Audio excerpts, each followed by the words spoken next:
What the Hex, your source for Warhammer Underworlds, and under 30 recollections of the first full year of the second edition of Warhammer Underworlds. Today I'm your host, Phil, and joining me is almost the entirety of our crew. How you doing, everybody? What's up? Doing well. Coming up for air. Yeah.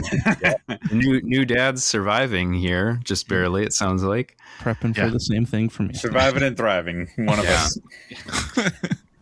Yeah, our old hand at that is off with said family, so he will not be joining us. But Davey, no advice to be given for us now.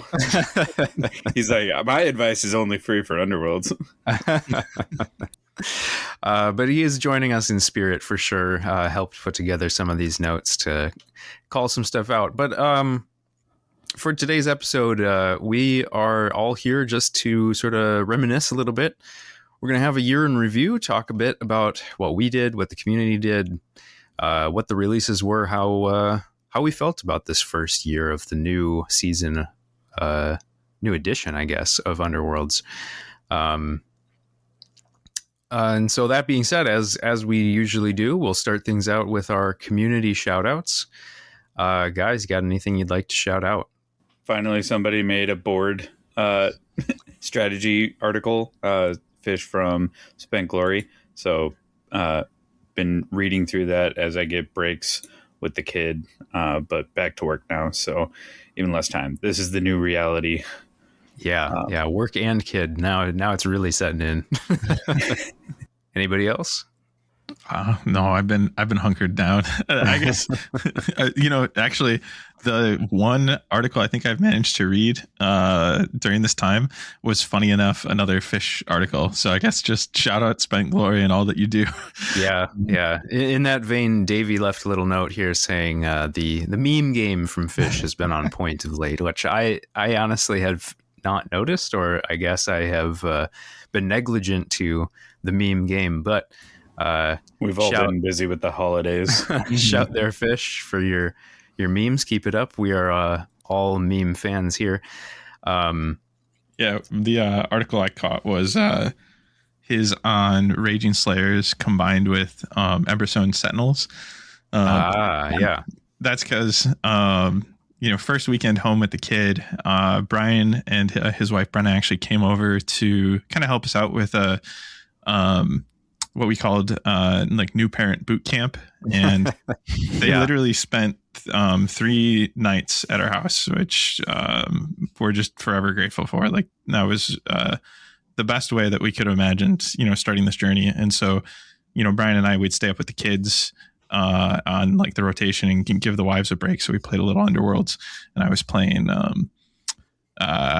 the bone throwers, the caster of bones, the knives of stone. There we go. Got there. And I was playing them with Raging Slayers and Emberstone Sentinels because I had heard this is like, I feel like I've been in a backlog of things I've wanted to try in the game, because this was something that I had heard that G had brought to Nova. And, the kind of philosophy was that the rerolls from Raging Slayer would help get the Warband inspired. And then, you would just choose not to use Enrage whenever you wanted to hold, or if you were going to Enrage, you would make sure that you had an Enrage removal card in your hand. Yep. And so I'd heard that philosophy. I chose not to look up a deck list at all, because I just wanted to see what I could do, trying to take a stab at that same build. It really grabbed my interest. So I was trying it out, took a picture of my daughter in my arms with my, hand of card flayed out, posted it to a few of the guys that went to Worlds this year, and immediately Fish was like, I know what that deck is, and linked the article when he was trying it out. So I read through that. He doesn't give himself enough credit in articles like that, because he belittled himself pretty hard. I'm no longer cool or unique. Somebody else already thought this through and has shown that they can bring it to Nova. He's like, so I'm going to stop pretending I'm a unique snowflake and and move on with my life or something like that. It's like, give yourself more credit. Wow. You're a treasure. It's always that desire to be like, oh, I'm gonna do something totally crazy, and then you find out that like, well, there's a lot of people like that in this game, and everybody's kind of been tinkering with most everything. So absolutely hard to be completely unique, but it does come up every once in a while.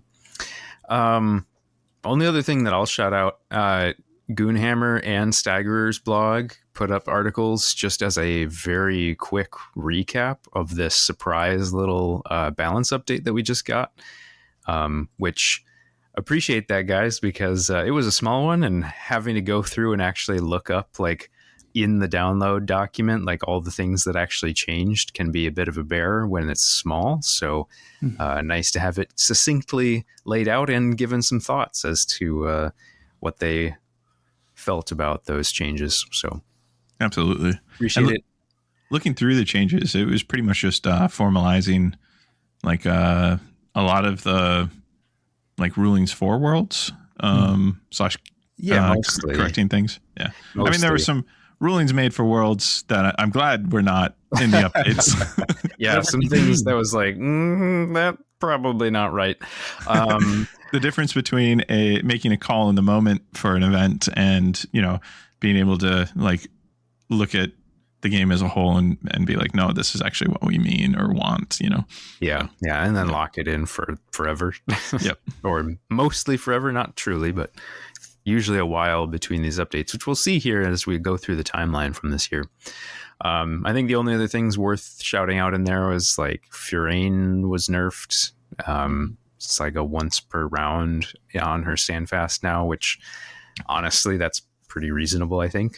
Totally fair, especially since you can still control when you trigger it and you get to see the dice roll. So it's like, you just got to pick your round to burn her down. Yeah, pick your moment. When is it the most important that she won't get driven back? Still not an easy fighter to hit either. So, yeah. You know, the other change I think that's worth highlighting real quick is I'm really glad to see what they did with battering ram. Just to try and clean that up. Yep. It no longer says for the purposes of drive back and overrun. It says for the purposes of stand fast and overrun. And that feels like maybe an oopsie, that's been corrected because that feels like what it was supposed to say for sure. So yeah.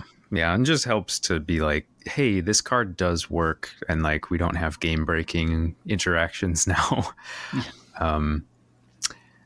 So I think that's about it. We kind of got a what's been going on with you from Skylar. Anything else you guys want to shout out for what you've been up to before we get into the review?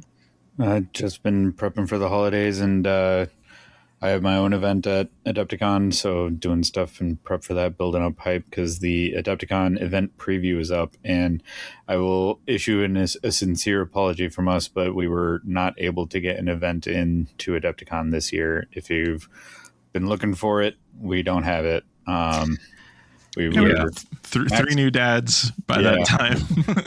3 new dads and worlds and all that when they were asking for the event details was during Worlds prep and my kids. So then, we're feeling pretty maxed out. So apologies. We'll try again next year. Yeah, Davey's always got some scheduling conflicts, so he's very iffy on whether he's ever going to be able to go to Adepticon. And I've got another conflict, another trip that I'm taking in that same month. So it's just sort of like can't really double down, especially after having done multiple trips for Underworlds this past year. So and I would say if you're thinking about going to Adepticon, they'll probably drop a 2-day Grand Clash again. If they do have a 2-day Grand Clash as well as a pool play tournament. Oh, okay. There we go. Okay. And I was just gonna say, like, maybe take this, like, if you're like, I was hoping for 3-4 days of Underworlds, that's still, it sounds like available to you, but I know I'm gonna plan on taking the first day or two to just enjoy the con, play some board games in the board game area, try some demos. Skylar and I will be there for sure, so we can always link up. Yeah, we can probably do some pickup games or whatnot. Yeah, absolutely. Always fun. Usually table space because we have table space for our whole podcast group, so there's usually a little bit of room, so that's not usually a problem. All right, well, good to know. Haven't talked to some of you guys in a while, so good to get caught up here. On to our year in review. So we will start at the very beginning. It's a very good place to start. So January, as hard as it is to believe, that was the first balance update for the game in second edition, which was not as quickly off of the heels of Worlds as I remember it. Basically it was like, hey, guess what? Drum needs to be fixed. Yeah, big oopsie. We did take we didn't remember that takeaway from Worlds. Yeah, big old Nerf bat right upside the head for Drum. Drum and Reckless Fury with 3 Forsakens. Oh, right. Yeah. 4 Forsakens. 4 Forsakens at the time. Yeah, they were like, you got one back. Yeah. At the time, such an interesting approach to like, you know what? Instead of hitting the rest of the game hard, we're just gonna hit Reckless Fury and see what the meta is allowed to do after that. Yeah, sorry you just bought that, but yeah. I mean, so that's a fair point, Zach. It's like, hey, this brand new thing just came out, but it was rampant at Worlds. I mean, it's got to feel a little bit bad from both GW's perspective and players to have to be like, yeah, we know you just bought this thing, but we're going to hit that real hard because we messed up. If you think you're sick of Pillage and Plunder now, we could have lived in a world where you were sick of Reckless Fury. It would have been so much worse. So much worse. That was a real thing, though. I remember even locally, people were, appropriately fussed that they were like, I just bought this, or like, I didn't get a chance to play with this. There was even that, right? Like I bought it, was looking forward to playing it, and now it's got 4 Fs before I ever, got a chance to table it. And that was a weird situation where like, Worlds got to preview all of this stuff ahead, kind of identify that before the rest of the world even got their hands on with it. Yeah. So it was like Worlds occurred in late November last year, and basically not the competitors had it under NDA, and so they were already like they'd gotten over the awareness of it, and then they had to fight through it. And so it felt like, because most of us get like 2 games in a week, so when they played 10 games of best of 3 against it, it was ad nauseum. So they were coming out of it, all the competitors were sick of it, and then the update dropped in January. Yeah, that's 20-30 games against it. Right. Sure. And so then by January, they were like, finally. But the rest of the public was like, this just like got into my inventory at the store. Yeah. And so it was this weird disparity of play levels, I guess. And not saying that it's not a feel bad. No. And it's sort of strange that like we had that problem right away. Like, I mean, literally, second edition launched basically 4 Worlds. There was nobody had their hands on the product yet. They had to, what was it? They just were running a printer at the hotel, like just print out all the cards and stuff. Like Gardeners and Jaws weren't included at Worlds, but they dropped alongside Rack and Ruin and Reckless Fury. That always throws me off. Because I went home with those, like those were like gifted to the players. But I don't know where the cut was made, but I guess they figured decks for everybody, but the warbands. I don't know if there was a shipping thing, but you know. So my boys, the Gardeners, didn't get to debut there. It would have been interesting with the Dromination. That's the thing that always throws me off in memory is like, oh wait, no, the Gardeners and Jaws. Like this is their first chance at Worlds. was here in 2025. Oh yeah. I don't know. That's just odd to think about. Wow, it's a lot to reeling. It's a lot of like background to be like, this is how we kicked off 2025 in January. Was like that really defined what this update was. Yeah. Well, plenty of necessary changes for Drum and for Reckless Fury. We also saw Thricefold get their first touch just because they were obviously able to go above Drum. Although I would argue a lot of that had to do with pilot skill, but they definitely also were very strong. Yeah, they wielded a scalpel to take apart the Reckless Fury as they needed with their ability to remove and upgrade. Yep. And I mean, they had some good stats going for them, some really good abilities. So sort of set things off on a very weird foot for the new edition. It was already kind of strange in that like the change kind of came out of nowhere. It was like, hey, you know, we're waiting on news. And then all of a sudden it's like, hey, new edition. And it's like, oh, wait, what? Yeah. But we got Worlds in like a month. So it's hard There's to think a whole lot of news. It's hard to think second edition is like here. only slightly older than a year. Like at this point, like in my head, like it's just been the new norm so long now. But I guess that's what a year will do. Well, I think part of it is that previously we were dealing with half year seasons. So having an entire year season does make it feel longer for us old heads. Yeah. I can't believe January, the game's, 2-3 months old at best. Like most people, January is the first time they're stepping into the new edition, right? Like they're getting it during the holiday seasons, Christmas and getting through, the holiday season, coming out of it going, all right, like let's crack this box open. Like this is the start for a lot of folks. Wow. I don't know. Just, well, what a year.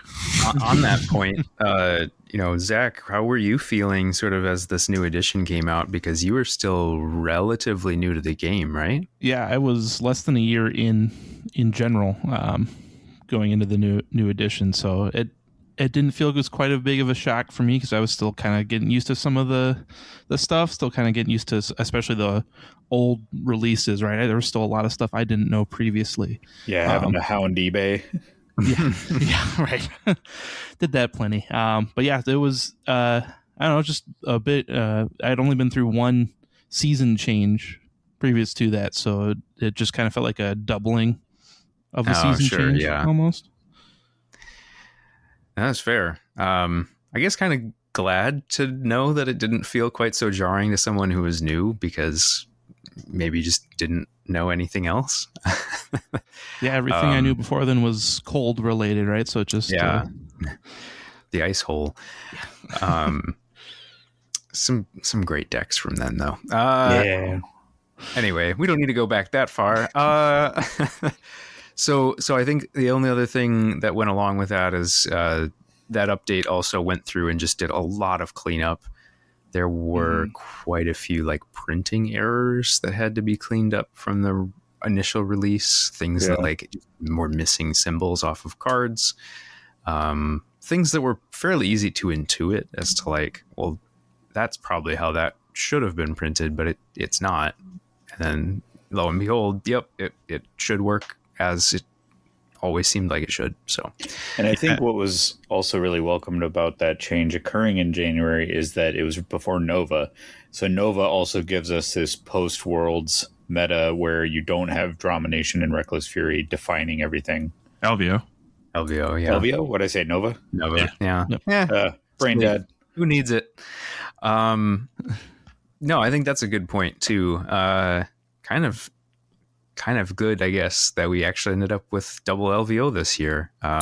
Yes, we've had one LVO, but what about second LVO? That's not on our timeline, but I just remembered that there was normal LVO like it usually is, and then they decided we're actually going to start having it in the fall. So this year we're going to be doubled up. Yeah, they finished their 3-year contract with the Rio, and then I'm guessing that the new venue had a different time slot that worked for them. Well, and it's now, since it's in October, it's now in this weird spot where, like, are you playing for a ticket to Worlds for the current year or the following year? I remember like discussions about that this year where like I don't know, maybe I'm inserting a poor memory here, but like that was a real thing of like maybe going forward it's for the following year versus trying to squeeze you into the current year. There were definitely conversations about tournaments that were happening less than a month out to Worlds. It's like, I don't know that you're actually competing for this year's Worlds. And because I think it was also like the New York Open or something. Yep, Path to Glory guys were running New York Open, and they had to sort of talk to GW to be like, so, hey, we have these tickets, and this is when we had the ability to schedule this. We would really prefer that people signed up for this are going to get the ticket that we sort of promised, not for a year from now.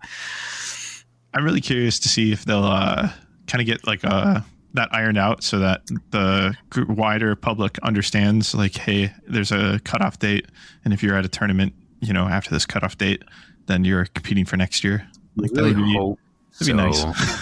You really hope so, but then again, appreciate they had Worlds like right before Thanksgiving, which matters to us Americans, but they moved it to early November, which just makes that deadline even tighter for October events. Does you know, and I would certainly love for them to be like, yep, we've got everything ironed out, we've got this really great schedule, we're going to be able to tell people well ahead of everything, like here's how it's all going to work out. But my personal experience would tell me that believing that that's going to happen is a little bit silly. I mean, I was thinking this year for Worlds, like, surely there won't be any sort of big earth-shaking changes that happen right before Worlds. Unfortunately, no, that's not how that worked at all. But anyway, we all know what happened there. We don't need to talk about that. Let's talk about February, as Brian says. This was our sort of next Warband release, and I don't know about you guys, but when we first saw this one previewed, it was like, it felt very left field, like, wow, this is not anything that I would have expected. And it was Borgit, Borgit's Beast Grabbers, and they came out alongside Edge of the Knife, which Borgit's made me really happy. So as much as I think that the like the warbands that come in the core box are cool, and like kind of bring their own flavor to their greater armies, if you will.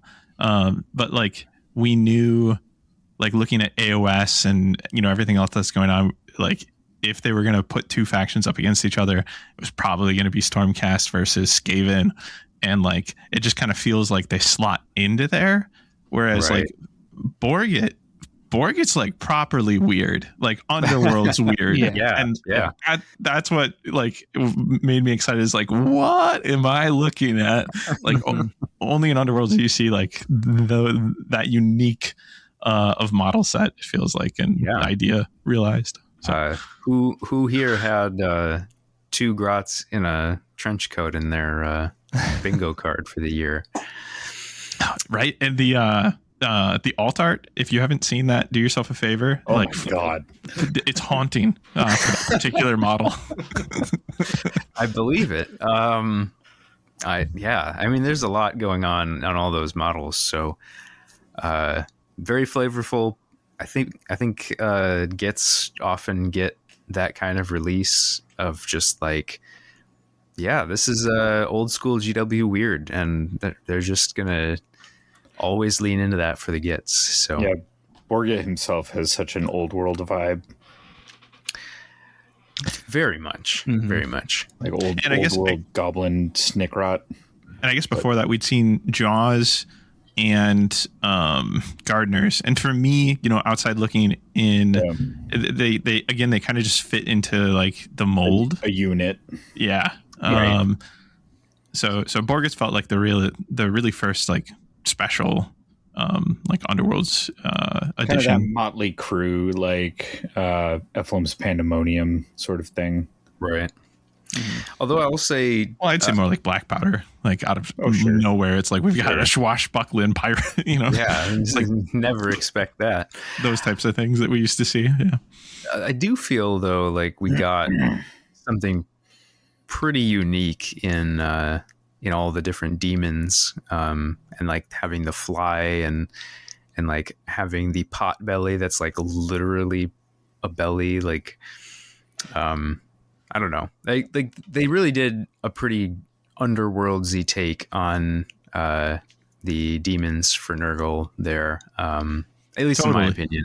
Yeah, I think like at first, just kind of like looking at them, like I didn't appreciate a lot of that, but especially once Brian got his hands on them, it was like, look at this, like look at how weird this is, or how gross this is. It's like, okay, stop. I definitely noticed how gross it is. I get it. I had fun painting them, but I would never be like, no, these are great. Like they are booger demons. Yep. Always and forever. Welcome to Nurgle. Although those new Nurgle models from oh my god, what is it called, the new box game, Warhammer Quest, Blightwater, Blightwater. Those are cool. Those are incredible. Very fun new sort of take on Nurgle mortals. Oh, I just appreciate the painting style is so much more horrific and less cartoony.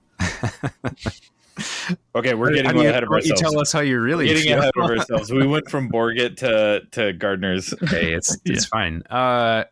Just to wrap up the thought on the Jaws and the Gardeners, I really liked that we got another Seraphon release, but they were very just like, hey, we just came out with a bunch of new Seraphon sculpts. How about we have some of those, but for Underworlds? And it was just like, yeah, okay. Cool. Like you didn't. Crojax bangs real hard. Crojax about dinosaurs is like the only problem I have with Crojax is that he looks exactly like the old world hero model, the sun scale, and but name.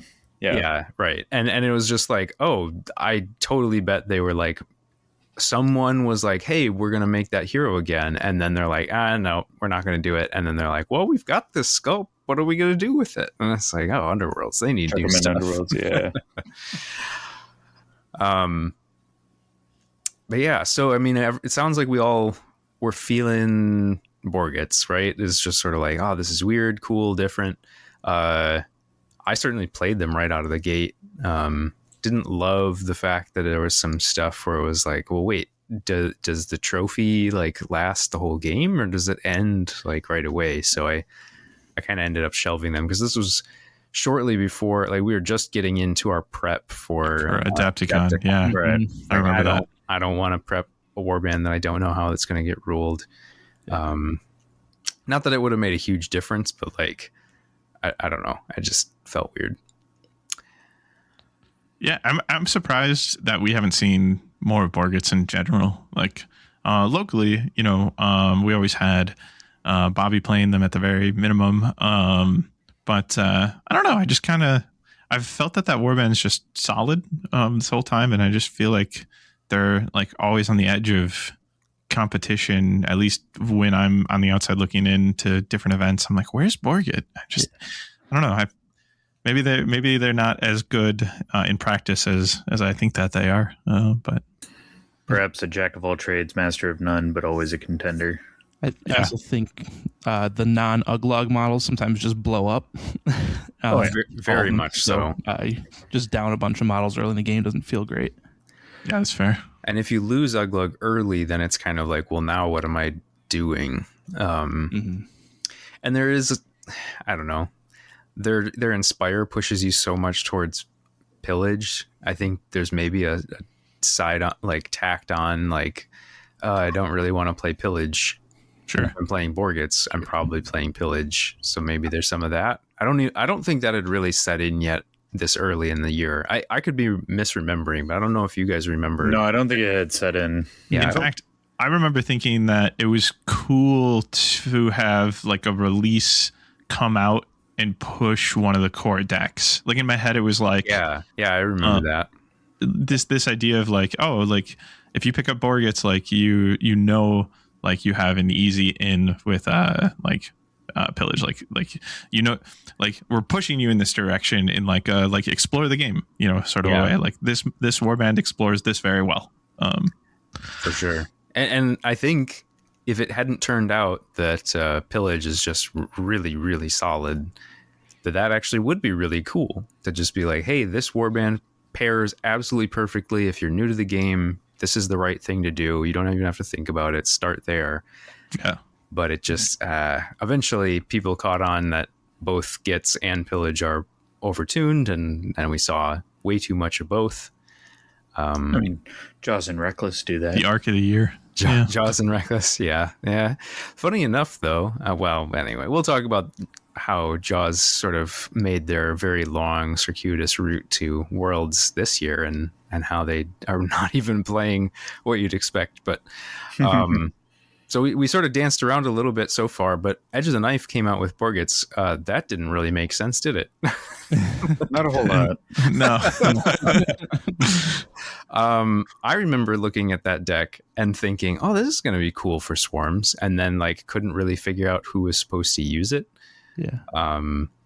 And then lo and behold, the first person to like sort of break it open, they were playing. My brain wants to say Curse Breakers. They're not Curse Breakers, but they're the other generic like 3 Stormcast.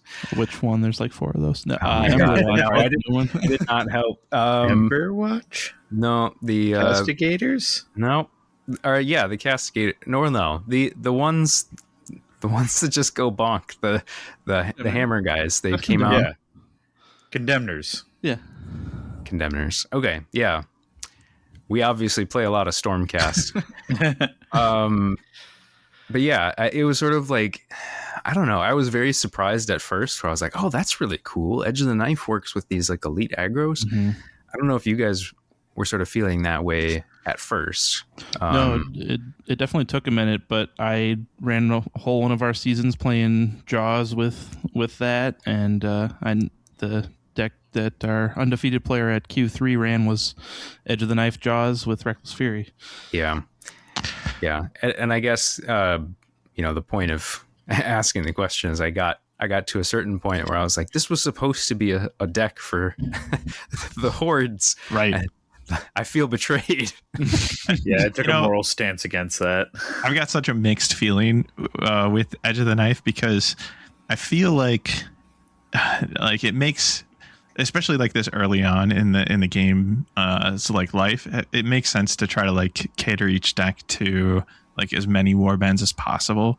But I wish it had been like the de facto like small fighter deck, like by bringing in refuted elites. Yeah, like I don't know. I just feel like elites don't need the help when it comes to like finding decks options. Yeah, and I think it would have been something special to be like, oh, like for this section of warbands and players, like here's another deck to dip into that's kind of just for you. But that shoehorns a product away from other players, so I get kind of opening it up to everybody, but it creates these mixed feelings that I have where like I feel like they had to like try to walk a difficult balancing act when designing the deck, and it kind of for me ended in like a rather uninspired position, like as a result of it, like trying to walk that line. But yeah, I like a lot of what the deck is doing, but I feel like the sum of the parts didn't really turn into much of anything. It was just kind of like, there's some really cool cards that I like, and then the whole was just like, I could take it or leave it. I really want to like Trial of the Tempered. Like that, I think that's like where times where it really works. Yeah. I think that's where my like mixed feelings like really kind of emerge. Is like I want the deck to be more like Reshaped Realm and oh gosh, help me out here. Voidcore Thralls, as a whole. Yeah. Like you have this goal card that's like super worth it, and like everybody kind of like understands like the attainability of that goal. But like having to make sure that your fighters are all damaged as well, and not having like amazing tools to do that. I don't know. It just ends up like a little little less worth the chase sometimes, but maybe that's just me. I like a good goal card, so I just kind of like, I want to see that card more, and I want it to feel like a more chased puzzle. Is I think really where I am. I think there are certain warbands where it really can shine, but knowing that like your opponent's fighters also have to be in that state really can hamper you, because it's like, oh, I'm going up against Gets. Well, better hope I can put damage on the multiple 3 health fighters that you've got, because if I can't, I'm SOL. Like, I'm just out 3 glory right away. That's not good. Yeah, and if you're up against Gardner's Wormspat or Skinnerkin, it's like, okay, I'm just gonna cycle this card out. You heal how much? Yeah, that's unfortunate. But overall, I think, looking back on it, that was deck number 7.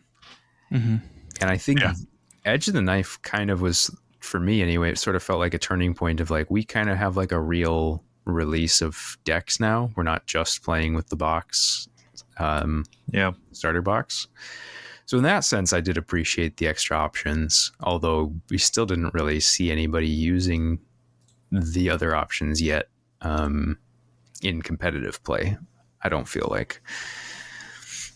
Yeah. Do you guys think that, so like when it came out, we really kind of felt that plot card restriction on it. Like I remember a lot of people were like, I really want to put this with Countdown. And they couldn't. Has anybody here like gotten more play or like inspiration out of it now that like the plot lock is lifted? I have certainly looked at building decks. I don't think I've played it yet, but that's more because of the warbands that I'm using right now than anything else. Sure. Yeah, I'm curious to see. Like we haven't lived enough in the unlocked environment. I'm curious to see if we'll see much more of it. I think that if any of the decks that were plot locked are going to end up being one that's like turned on by being able to pair it with more things, it's got to be Edge, right? Because like there are a lot of good tools. It was just always limited in what you could pair it with, and so now that that's limitation is gone, it should, if there is a good pairing, eventually someone will figure it out. But yeah, I think the other slight downside is that a lot of our plot locked decks are actually just not that good when you compare them to the non-locked decks. Mm-hmm. Well, and typically if you're bringing Edge of the Knife, you have a swarm, so you have more easily accessible bounty, so you need to take a few of the decks that have more reliable, higher glory ceilings, so Emberstone, Pillage, and so there's not a whole lot of flexibility towards other decks that don't score as much if you're going to be giving up bounty with your swarm fighters. Certainly a possibility, yeah. At least that's been my take, I think. Yeah. So I think I tried. I think if I'm having total brain lapse, I think I tried Edge and Deadly Synergy.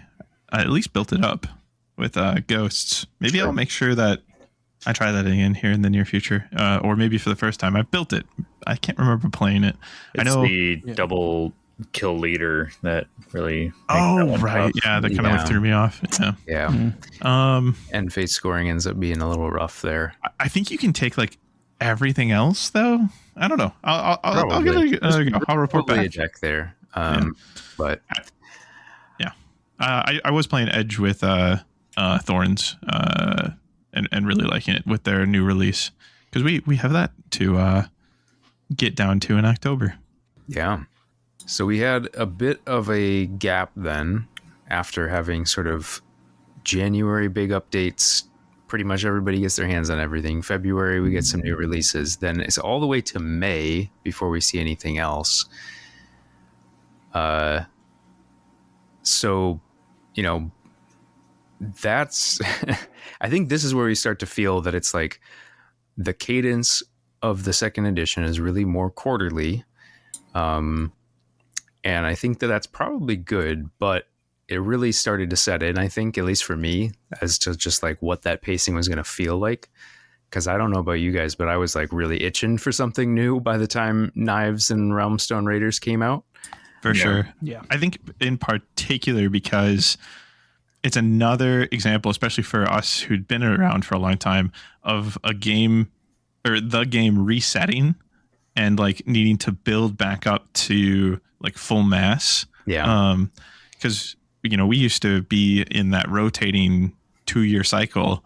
And so anytime that the game would have that reset button where it's like, okay, we're at ground zero of a 2-year cycle, we need to rebuild, you know, like that's always felt especially drought like, and like give me any release to bolster this. Yeah. So I would guess that you guys were probably in agreement here, but unfortunately this one was a bit uninspiring. well, yeah, so we've got Knives of the Crone and Realmstone Raiders here, right? And I really like Knives conceptually. Like I think that like that's another war scroll that's like a total blast and kind of feels like Brian's Gardeners, where like you have their whole thing is the war scrolls doing something really interesting, you know? Yeah. So I liked that, but Realmstone Raiders, I can sit here and dunk on that deck all for the rest of the episode if you want. I hate this deck so much. Yeah, it's like you have two releases that kind of flirted with deck manipulation, and I think one of them does it well enough. The other one is just like too complex, too references itself so much that the bookkeeping is just unruly with Realmstone Raiders. Mm-hmm. Yeah. What was making me mad, I remember too, like, was I did like 7 test games and I won. I might be misremembering these numbers a little bit, but I remember winning majority of my test games with the deck, and I was like, I don't like this deck. I don't want to play this deck. I still don't want to win with this deck. Like, yeah, you're not allowed to be good, Realmstone Raiders. yeah, yeah. I still haven't lost with it, and man, I don't ever want to pick it back up. Yeah, I will say from a judge standpoint, I never want to see somebody get to the high tables with this deck because it's impossible to backtrack and verify scores if somebody gets questioned on it. Yeah, if somebody's like, no, I definitely saw and revealed 3 Realmstone cards, and you'll be like, oh my god, I don't know, did you? So it's like, I appreciate the deck for trying to strive to achieve something that I think we were missing or have been missing from the previous edition, where like really narrative and cards that bring their own mechanic, that like where, you know, Edge of the Knife is like a conditional thing. Countdown is kind of like Daring Delvers, where it's just kind of like a counter card on the side. But Realmstone Raiders really is like a whole new mechanic unto itself. And it just, like, the cards are too complexly... like, it's hard to balance a card that's allowing you to draw more cards. But the objective deck is just so challenging that it's like, and the glory distribution on things is like, why would I work that hard for one glory? There's so many cards like that. in this edition in general, but in there for sure. Yeah, that deck has some real head scratchers. But I think, to both Zach and Skylar's points, it's not a bad deck in any way. Almost unfortunately, like, I think people are still realizing that it's like, oh, there's more play here than maybe we have so far given it credit for. But I think we can say for sure that most everyone's probably in the same boat as us in terms of just not wanting to deal with it, because literally no one brought it to Worlds. Just got to tell you something. Yeah. I mean, that's hilarious, right? the only deck in the entire game that no one was willing to bring to Worlds. I remember somebody posted. I wish I could give him credit. Maybe I'll dig through Discord real quick to see if I can give him credit. But somebody made a like plotted chart that you could see very visually of, like, what decks were at Worlds and like how many copies of each deck were across like all the pairings and all that kind of stuff. And like immediately I saw commentary following that of like, you need to add another column of 0. You missed one. Yeah. Yeah. Jared? Not. I know Jared was putting together a number of different things, but I don't know if he did that one. I know he did the warband breakdown. I'll see if I can find it real quick. It was a member of the community, not necessarily a content creator. I know. I just remember because I literally watched Jared build the pie graph for all the warband distribution because he was doing it right next to me. I've often tried to think of Realmstone Raiders, like how would you alter the plot card in order to make this better? Yeah, but I think the issue is the writing on the objective cards, and that's the thing is I almost don't want to see like, and this is kind of maybe a negative space take, but I almost don't want to see the plot card like brought up to power because I don't want to have to see somebody track 4 to 5 like different things. Brother, don't work that hard. We're playing a game. We're not actually trying to work. I wish the design space like I I'm sure this deck was tested by somebody who designed it, right? Like I wish sitting down and testing this deck like arrived for that individual, or individuals, for the folks that took a good look at this before it came out, why are you having us track 4 or 5 different things? Like, can we tighten this up to a couple of things? So I don't know. Yeah. And every time I think of a way to change the plot card, though, I go, but the objectives still want you to track 4 different things, and therefore, as a judge, I don't want it. Yeah, it's pretty rough.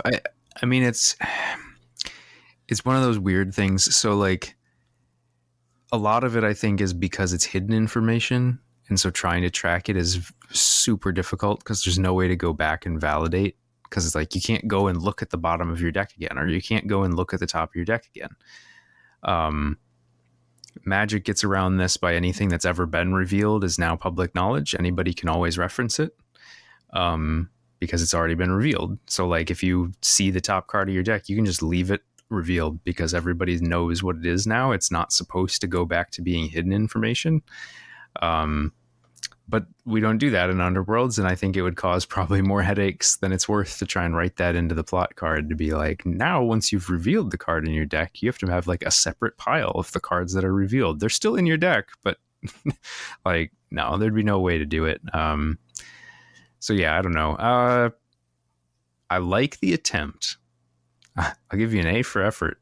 But execution, I think this is like one of the biggest misses probably that I feel like we've seen in the game, period.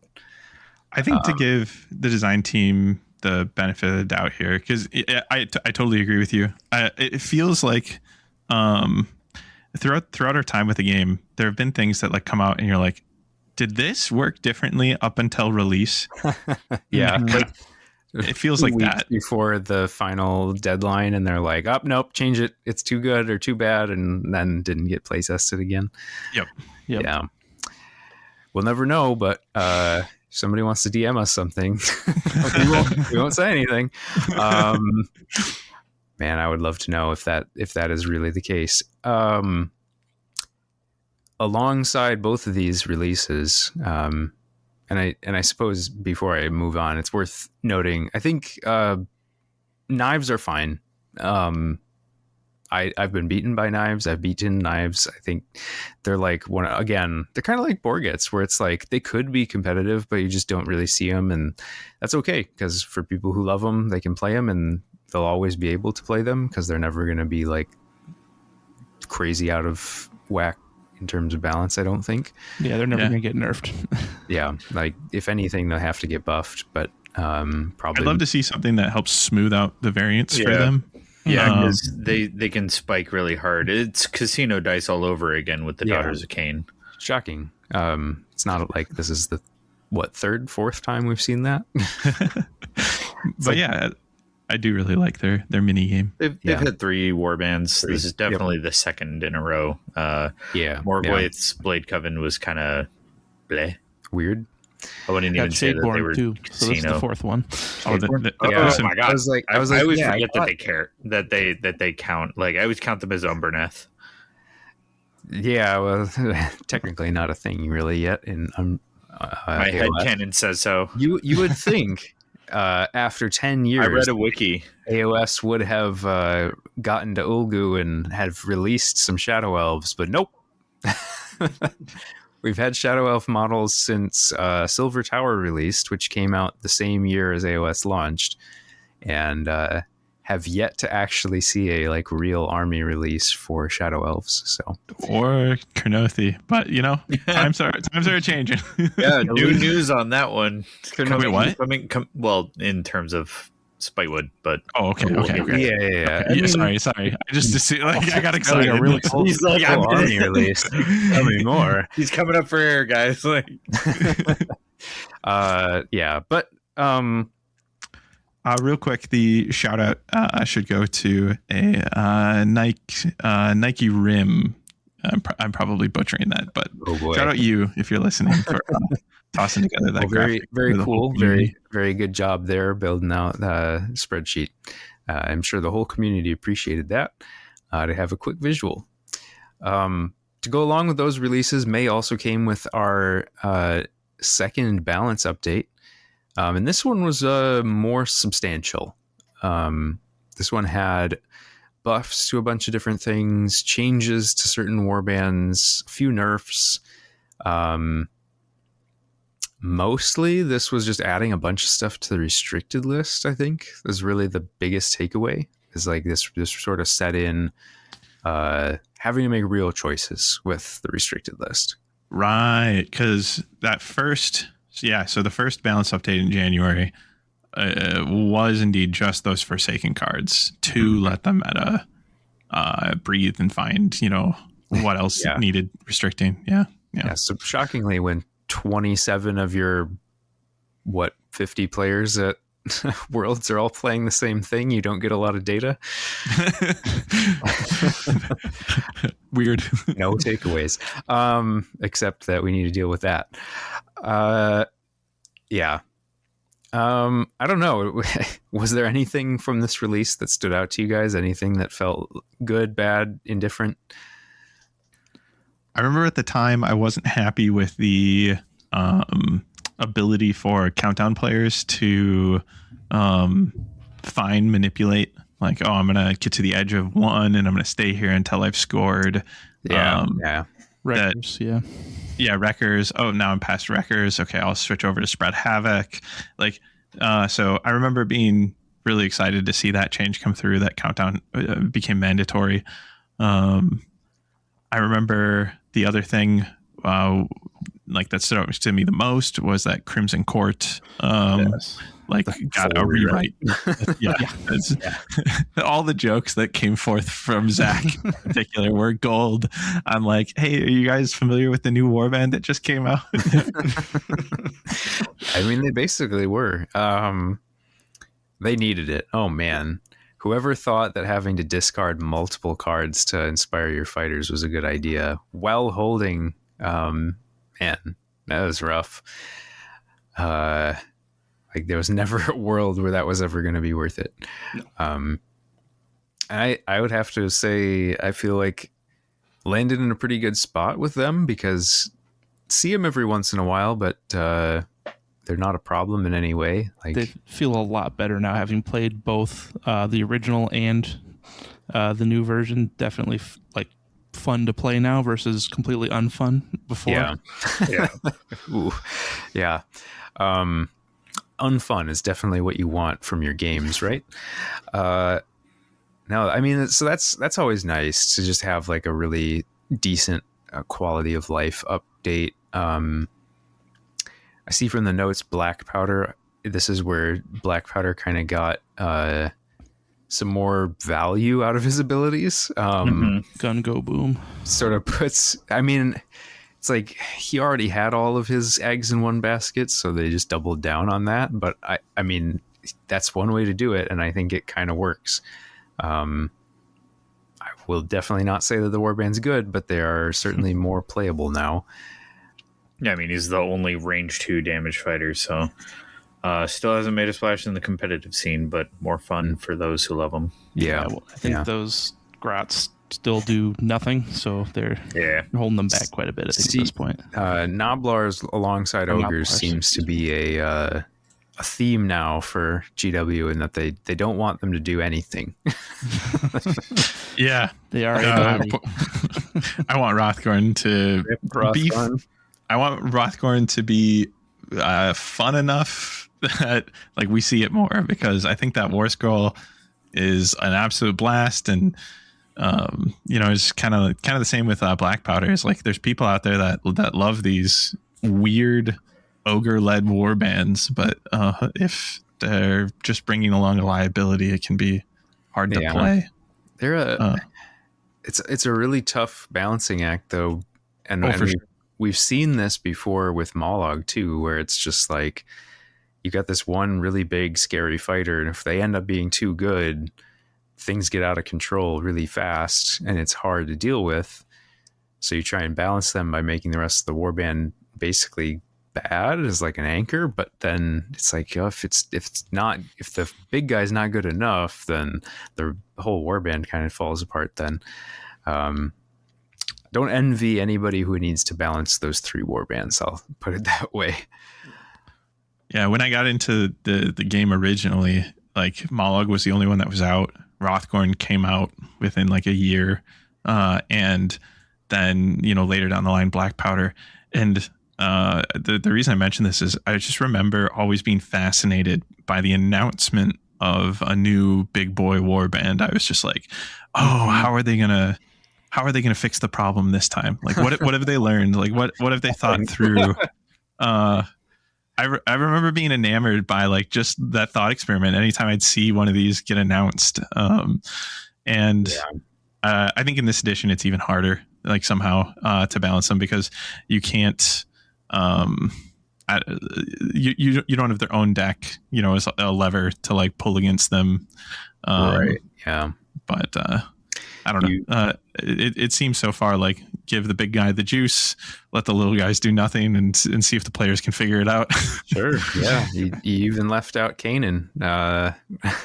Oh yeah. I think maybe it was at the time like the most problematic big boy. Really? I don't know. I've always thought he's been in a healthy spot. I don't know. I remember him being absolutely terrifying during Dire Chasm Beastgrave era, but that was because I think the Mortex were much better back then. Sure. It could also just be like who we were bringing to those memories, right? Like at that time, I'm bringing Headcrackers to those matches, and I had a lot of fun tearing down Kanan. So fair. Other important note from this change: Blade Catcher comes back off the Forsaken list. At the time, I certainly thought that was a good change. It felt like we maybe hit Reckless maybe too hard. But now I'm wondering if maybe that wasn't actually needed, because we did just see Worlds get one with Reckless again. But I think that has a lot more to do with what you're bolting. Blazing Assault, Reckless Fury 2. Yep. Like I think if you have a frame like Wormspat, like then like I don't know. Like I just think the frame was too good to have a deck like that bolted onto. I think personally, I'm still cool with this. Because like when you look at that like diagram of like how many people brought Reckless Fury to Worlds, it was like 4 to 6 people only. Mm-hmm. I think it was. Let me see. What we had Mollog, six. We had Wormspat, and I don't remember who else was using it. It was among the winning Wormspat deck where they brought Blade Catcher. Yeah. Sure. Yeah. Well, I mean, if you're gonna have a restricted card for Wormspat, Blade Catcher certainly seems like a good one, right? Because Cleave is really the thing that's gonna probably be your Achilles heel, and and Grievous, right? Like it's like, oh, hey, like why don't it's a doubling down on what makes them good already. Like I'm going to be mitigating damage, assuming I'm even onboarding it and I didn't just shut it down altogether. So to then have another way to mitigate or remove, that damage from getting to them, like absolutely.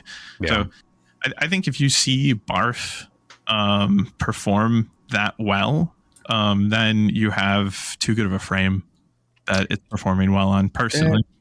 But that's probably mostly true. I think many warbands that it does well on aren't going to perform that well because of the variance of aggro. That's the thing. Like I think it should perform well. I don't think it should perform reliably to the point that we've seen it, 2 worlds in a row, because for me that speaks more to Drom and that speaks more to Wormspat. You should see what you're saying, the variance of aggro, shake that out a bit. I suppose we could mention now, like, we didn't see some of the other aggro warbands running Barf, and probably for good reason. There's better options for running with things like Jaws. Trying to think, like, what else was at Worlds that's super aggro that would have maybe in the past taken it but didn't. I'm blanking right now. We had some left field aggro choices that definitely wouldn't have wanted it anyway. But I would say, to your point, like there was a lot, like I think GW received a lot of backlash from customers. You invalidated my purchase. Yeah, like there was, I know I saw enough of that, so I can't imagine how much they saw, of it. And so I think it was a really, personally, I actually would say that I was in favor of the approach that they went with. Like hey, we're going to hit this deck really hard and we might pull something off of it later, but let's kind of drag it out of the meta for a minute, let the meta shake out, because, here we see all the rest of the restrictions coming in. And then we'll see at that time, maybe we'll give a little bit back to it. If you're going to give a little bit back to it, this is the only choice in my head. Clearly, like, you literally couldn't put any of those other cards back in the game. Like you would have totally upended things if you did. Those cards are way too good. Yeah, and I think the deck would still be fine, without Blade Catcher. But it feels nice to be able to play with your toys a little bit more. Yeah, well, it was always a bit rough trying to fill out your power deck. Yeah, given all the cards that were forsaken out of that deck, if you did bring it, it was just like, my choices now are not great. Which I think is why we still see it paired with Blazing Assault almost exclusively, because Blazing Assault has an amazing power deck and can always fill those gaps. Anyway, we spent a long time here. The only other thing that I don't think we talked about at all yet is 2 things. So Sepulchral Guard got their rework as well. I don't know that it did them enough good. No. In fact, maybe it didn't help. I don't know. I remember thinking at the time that it looked like a side grade, but I felt bad because I just sort of started thinking about, like, you can actually use some of these weird cards with Rack and Ruin with them. And somebody had been playing it in tournaments. And I was like, well, that's all gone now. Because they don't revive their fighters with damage anymore. So kind of a weird, like, hey, we're trying to make them better, so we're going to take away that penalty, but then it takes away a niche interaction. Yeah, I feel for that. I don't know. Like, so, they're such cool models. It's unfortunate that they've been hard to use for like the entirety of the game. Yeah, it's weird because, like, you saw them kind of trying to find and slip into that niche, with Rack and Ruin, and then after this change, like on paper, I thought the change looked really good, but what deck are they left with? Like what? Yeah, what are you playing with? Yeah, what route? So it's almost like it feels as if it's a warband waiting for a deck, at this point. Because if they could hold, or like if there was better hold options out there, I think we'd see them more. God, my kingdom for a hold deck, please, GW. My God. Second. Yeah. I think everyone would be more than happy to see anything even close to a hold deck at this point. Like, I know that rolling dice and punching is Warhammer in a nutshell, but like, come on. Like, there is another aspect to this game, and it's actually not delving, surprisingly enough. Nani? Anyway. And then final thing before we move on from May here, the Thricefold got another love tap here. Everyone was super happy about this. But I think it was actually justified. I know the people who played them a lot were like, really, now what am I supposed to do with this warband? It's like, guys, they were really good. Yeah. Like, you I kind thought of it was a clever change too. Kind of had to keep hitting them a little bit because they kept performing well even after being nerfed. It was like, is it really okay to just leave them in like S tier along, like maybe slightly below Gits? Mm-hmm. I don't know. Oh yeah, this was I had to like remind myself of what change this was. This was the one where like their damage mitigation, which like evasive. Evasive was now they had a mover charge. So it brought it into line with indolence, right? Mm-hmm. Or Yeah. Yep. So now like at the very least, if they're going to do something like this, like to keep it consistent across the warband, I remember thinking that was particularly clean, and like added more agency to whether or not that damage mitigation was going to be online. Man, you'd think that having seen that nerf come through for Thricefold, somebody would have been taking notes when they were doing Wormspat, but Nah. no. Come on, those are on shields. They're not on dodge. That's ridiculous. Yeah, it's more reliable. Come on. Preposterous. Not to get too far off onto a tangent, but if they really wanted to be like, hey, the main identity for Wormspat is that they just do not get shifted. Like, they are going to be reducing damage and they're going to be super hard to shift. Fine. You can make that their identity, but you cannot give them like second best aggro profiles in the game if you're going to do that. Like, you're asking for trouble. What about a multi-push and Grievous on a stick?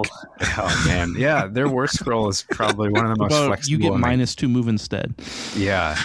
How about rants later? What happened next? All right. I'm going to reel us back in. This is not a Wormspat grievance. Phil has issues and grievances with Wormspat.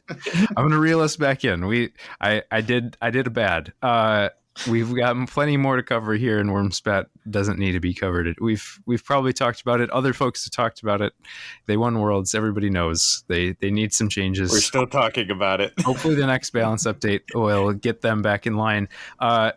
Speaking of a warband that could use a balance update, Commandora's Blades. Anybody?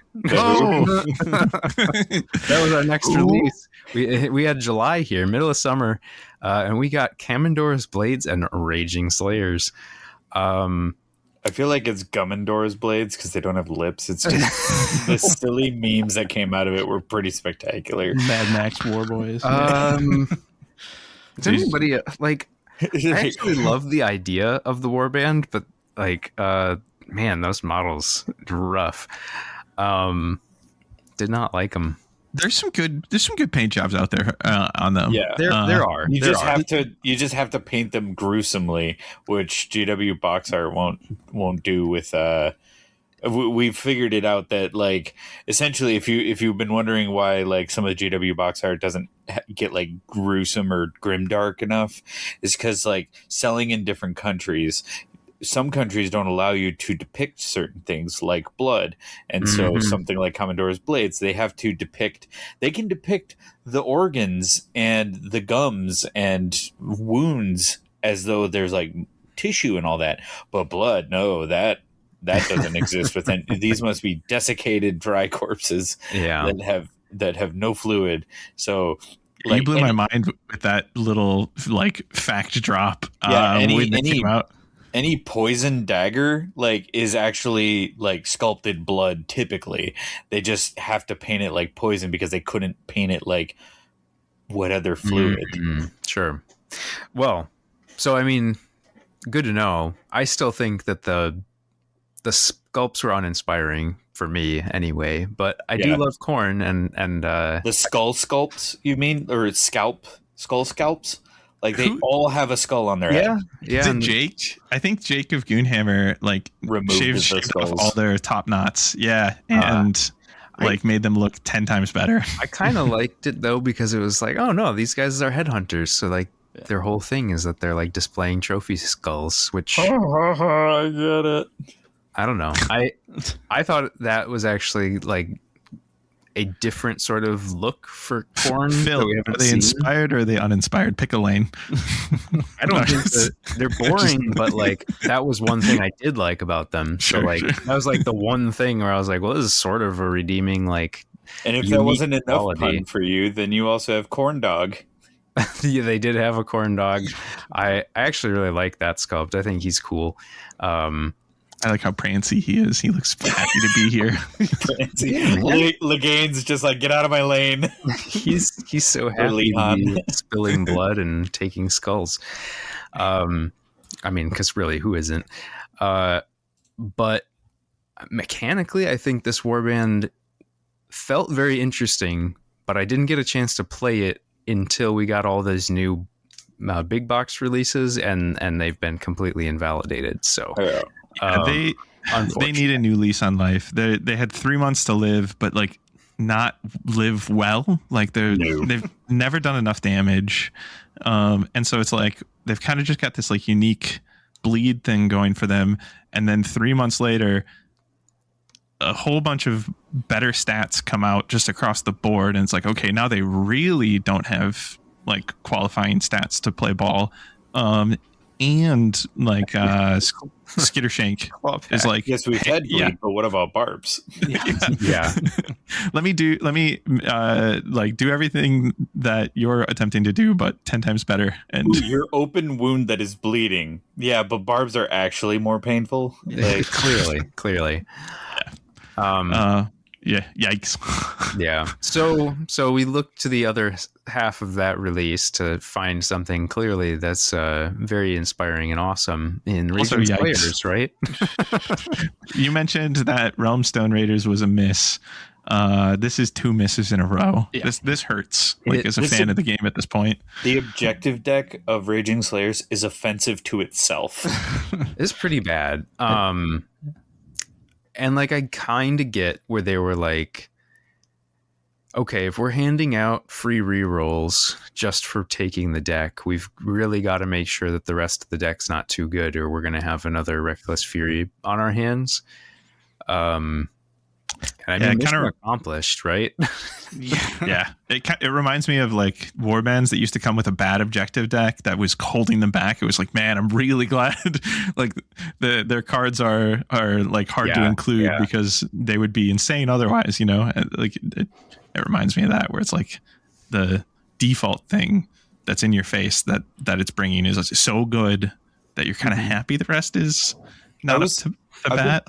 I agree. Like, I was wondering when we would see the opposite Blazing Assault, like a fire objective deck and a garbage power deck. And this is like, what if it had a fire like plot card where you just get to reroll every attack and a garbage deck. And then you have a deck tax. Yeah.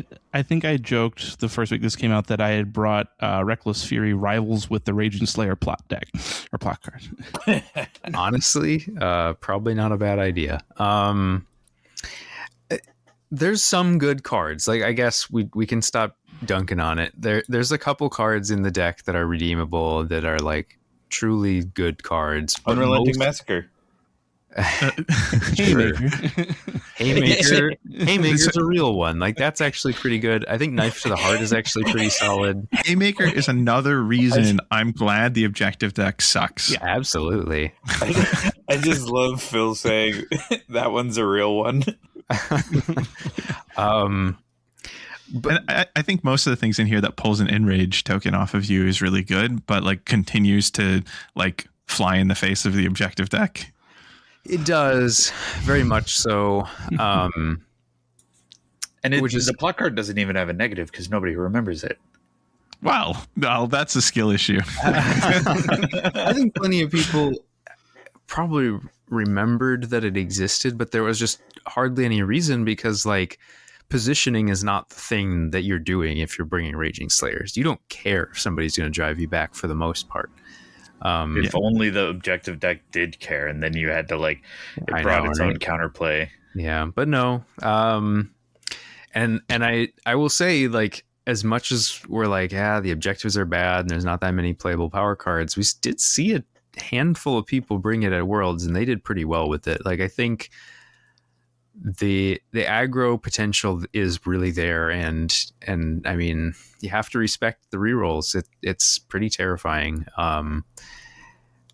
But I agree from like a fun, interesting, like, deck building perspective, both of the two, we get two decks back to back, Realmstone and Raging Slayers, and it's just like, wow, really, this is the world we're living in right now.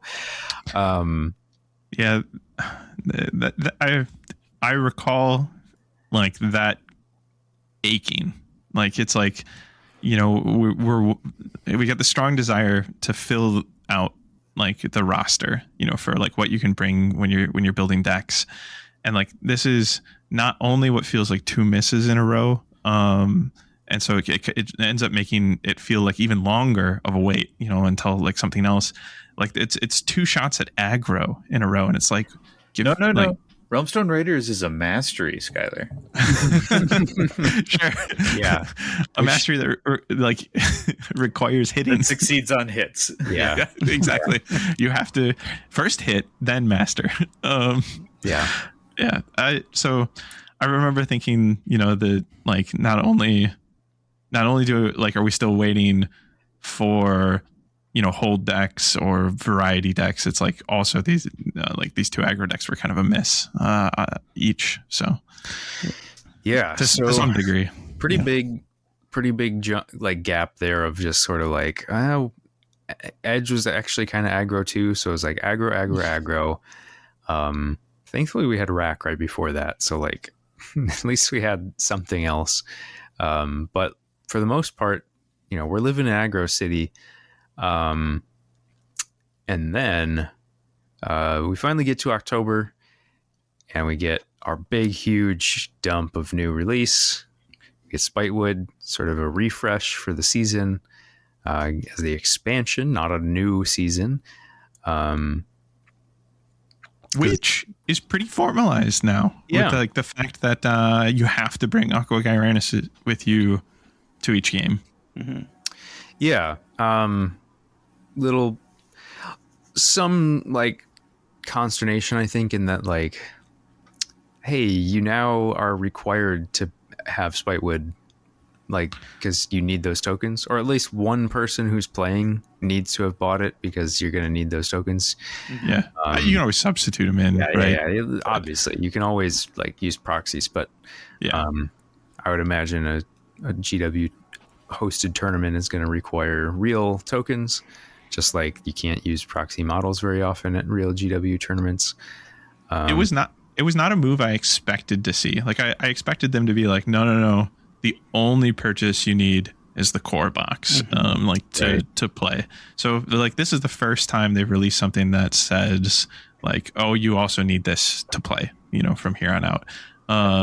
Thankfully you really just need the tokens, and then the board, and the decks for variety. But like, it's a good package, and like from a price standpoint too, like, on the outside looking in, it's like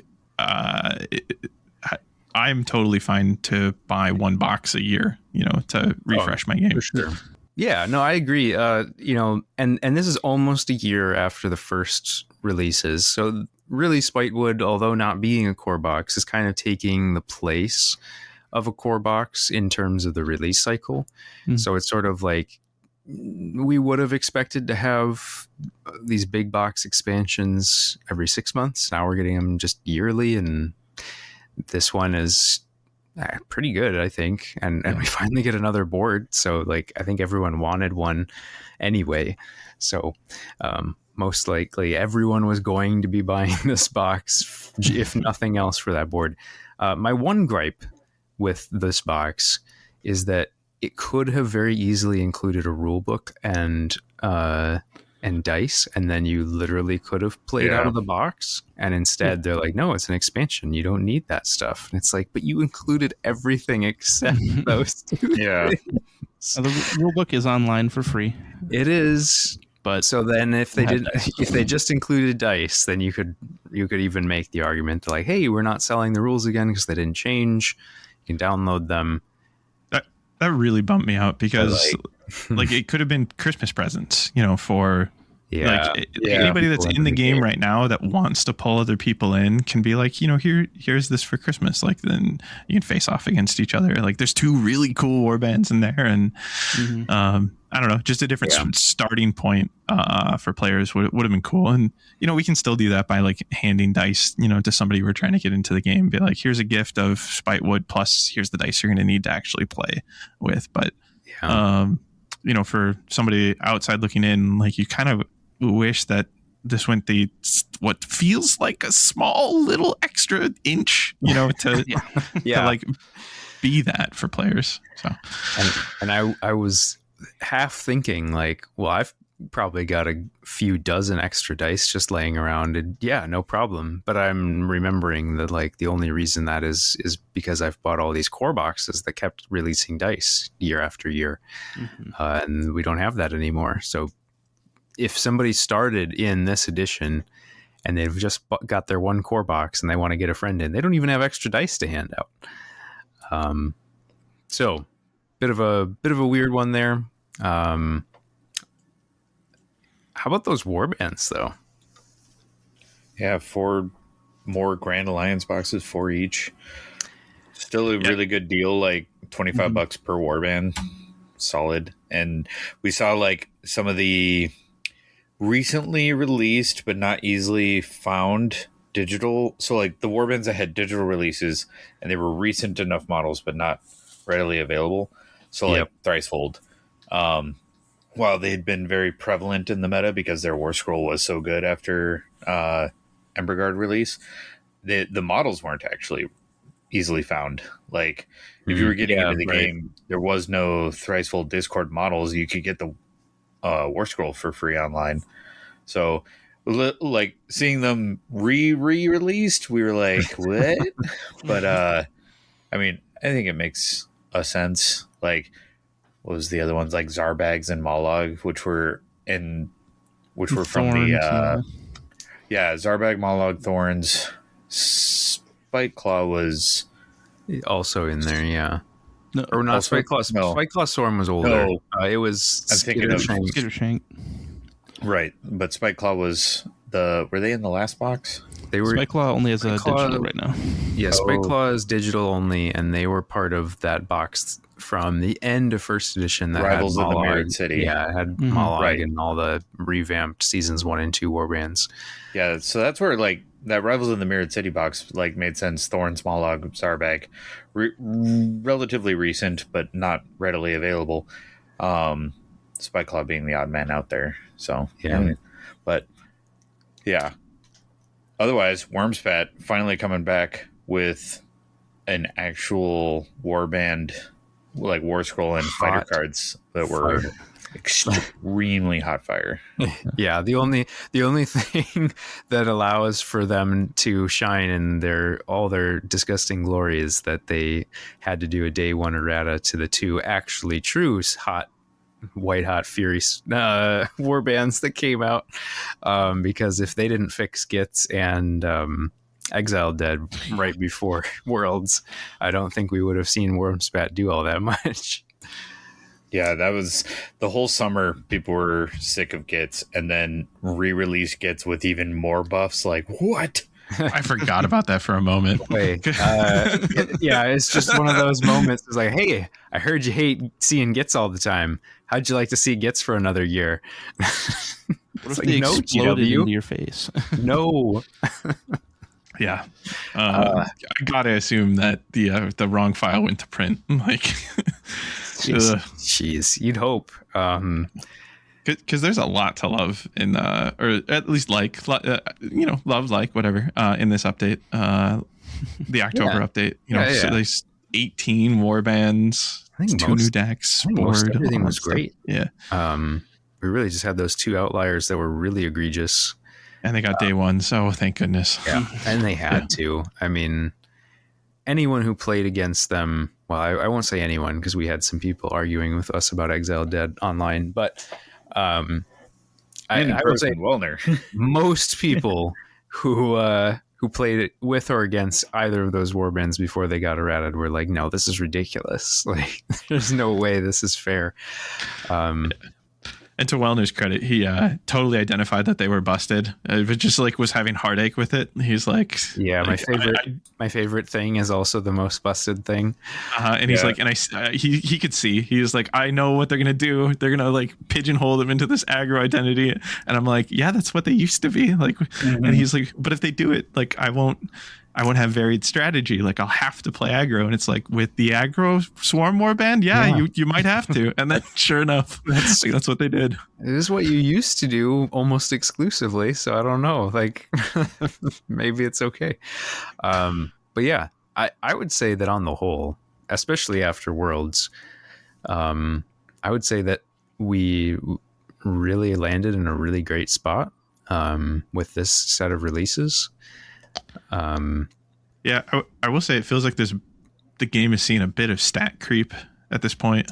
I don't know, like it feels like you didn't see 3 printed on much. Maybe, I don't know, maybe this is just my current perception. It just feels like the recent release of 18 has more like, I don't know, viable stat lines across like or competitive stat lines across the board. Like 3 dice was normally the inspired side. There's several fighters that inspired a 4 dice. Yeah. And then hitting the 3 damage mark. I mean, that really seems like the thing where they started this edition wanting to have damage be limited. Yeah, like it felt like for the most part you needed Grievous to get there. Yeah, and then it seems like some warbands have gotten away from that. Mostly, I think it's elites. And like, you can kind of understand why, where they're like, well, you only have so many fighters, so if they're not potent enough, you just can't make enough attacks to make up for it. So your bodies need to be better. But at the same time, then you get things like Wormspat, where you have multiple 3 damage fighters that are also really hard to kill. And it's just like, ooh, we're going to get slaughtered now. I don't have a problem with hitting a cap of 3 damage. It's when you have the printed 3 damage with Grievous on top and you're going to 4 damage that I feel like we start to run into problems again, because then you're getting elites that are getting one-shotted. And that's really kind of the world we were trying to avoid. It felt like all along, except for like the few exception warbands like Mollog and Headsman, where I was like, this is part of their identity. They can do this, nobody else can, and they kind of need to.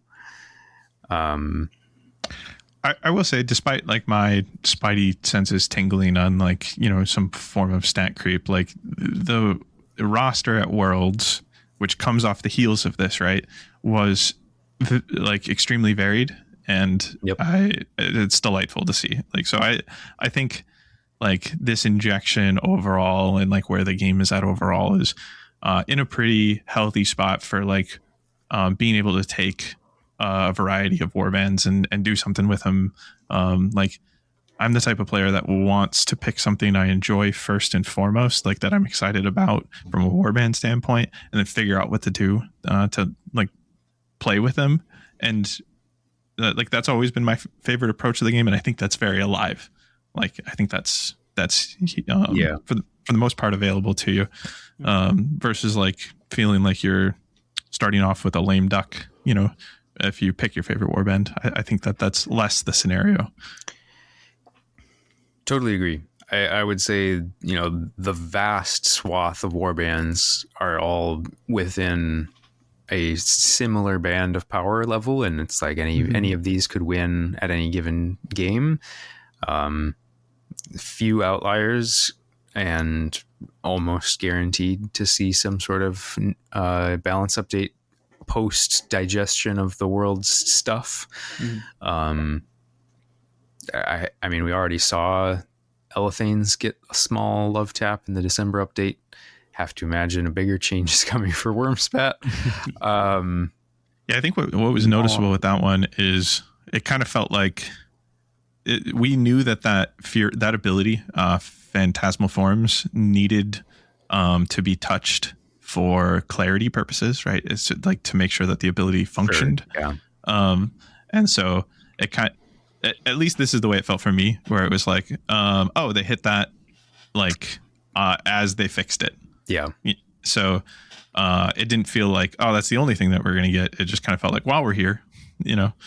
And honestly, like that's probably the thing that made the warband sort of that like step above, because it was just like, once that token is locked down, that's really hard to deal with. There's a lot of good things about the warband otherwise, but like that's probably the one thing that needed to change. And I actually think that's maybe all they need is just slight touch, and now that warband should be really fun to play with, but maybe not quite as dominant. Only other note here from the October update is we did get the second restricted surge from Pillage and Plunder. So then both Delving for Wealth and Claim the Prize are restricted. I think ultimately that ended up being a good change. Still saw it a lot at Worlds, so I don't know if it was enough of a change, but like I think it's kind of the direction you needed to go. I don't know. But to the previous discussion, feel like game's in a good spot. We've come, a full year. It's a long way to go, but I like where the game's at. I like what it feels like, the direction of the game. Just need to get some decks released that kind of give us something new to do. So I don't know. We have some outro questions here that I'm going to ask all you guys, but any other final thoughts on all the releases and stuff before we... Yeah, just because I don't see this in the upcoming questions, we've had Spitewood for a couple months now, and all the warbands that came out with it. Anybody have like a warband that they're currently energized about from that release? Like 18 warbands. It's like, is there one that kind of stands out to you? Like, I want to see this one across the table from me more, or I want to play this one. Like, I think this one like is particularly cool. Like, do each of us have one? Yeah, I certainly have one. But I got another question too to ponder. Favorite model that got released this year? Talk a lot about warbands in the game, but not a lot about the models. Yeah, absolutely. Well, let's hit both.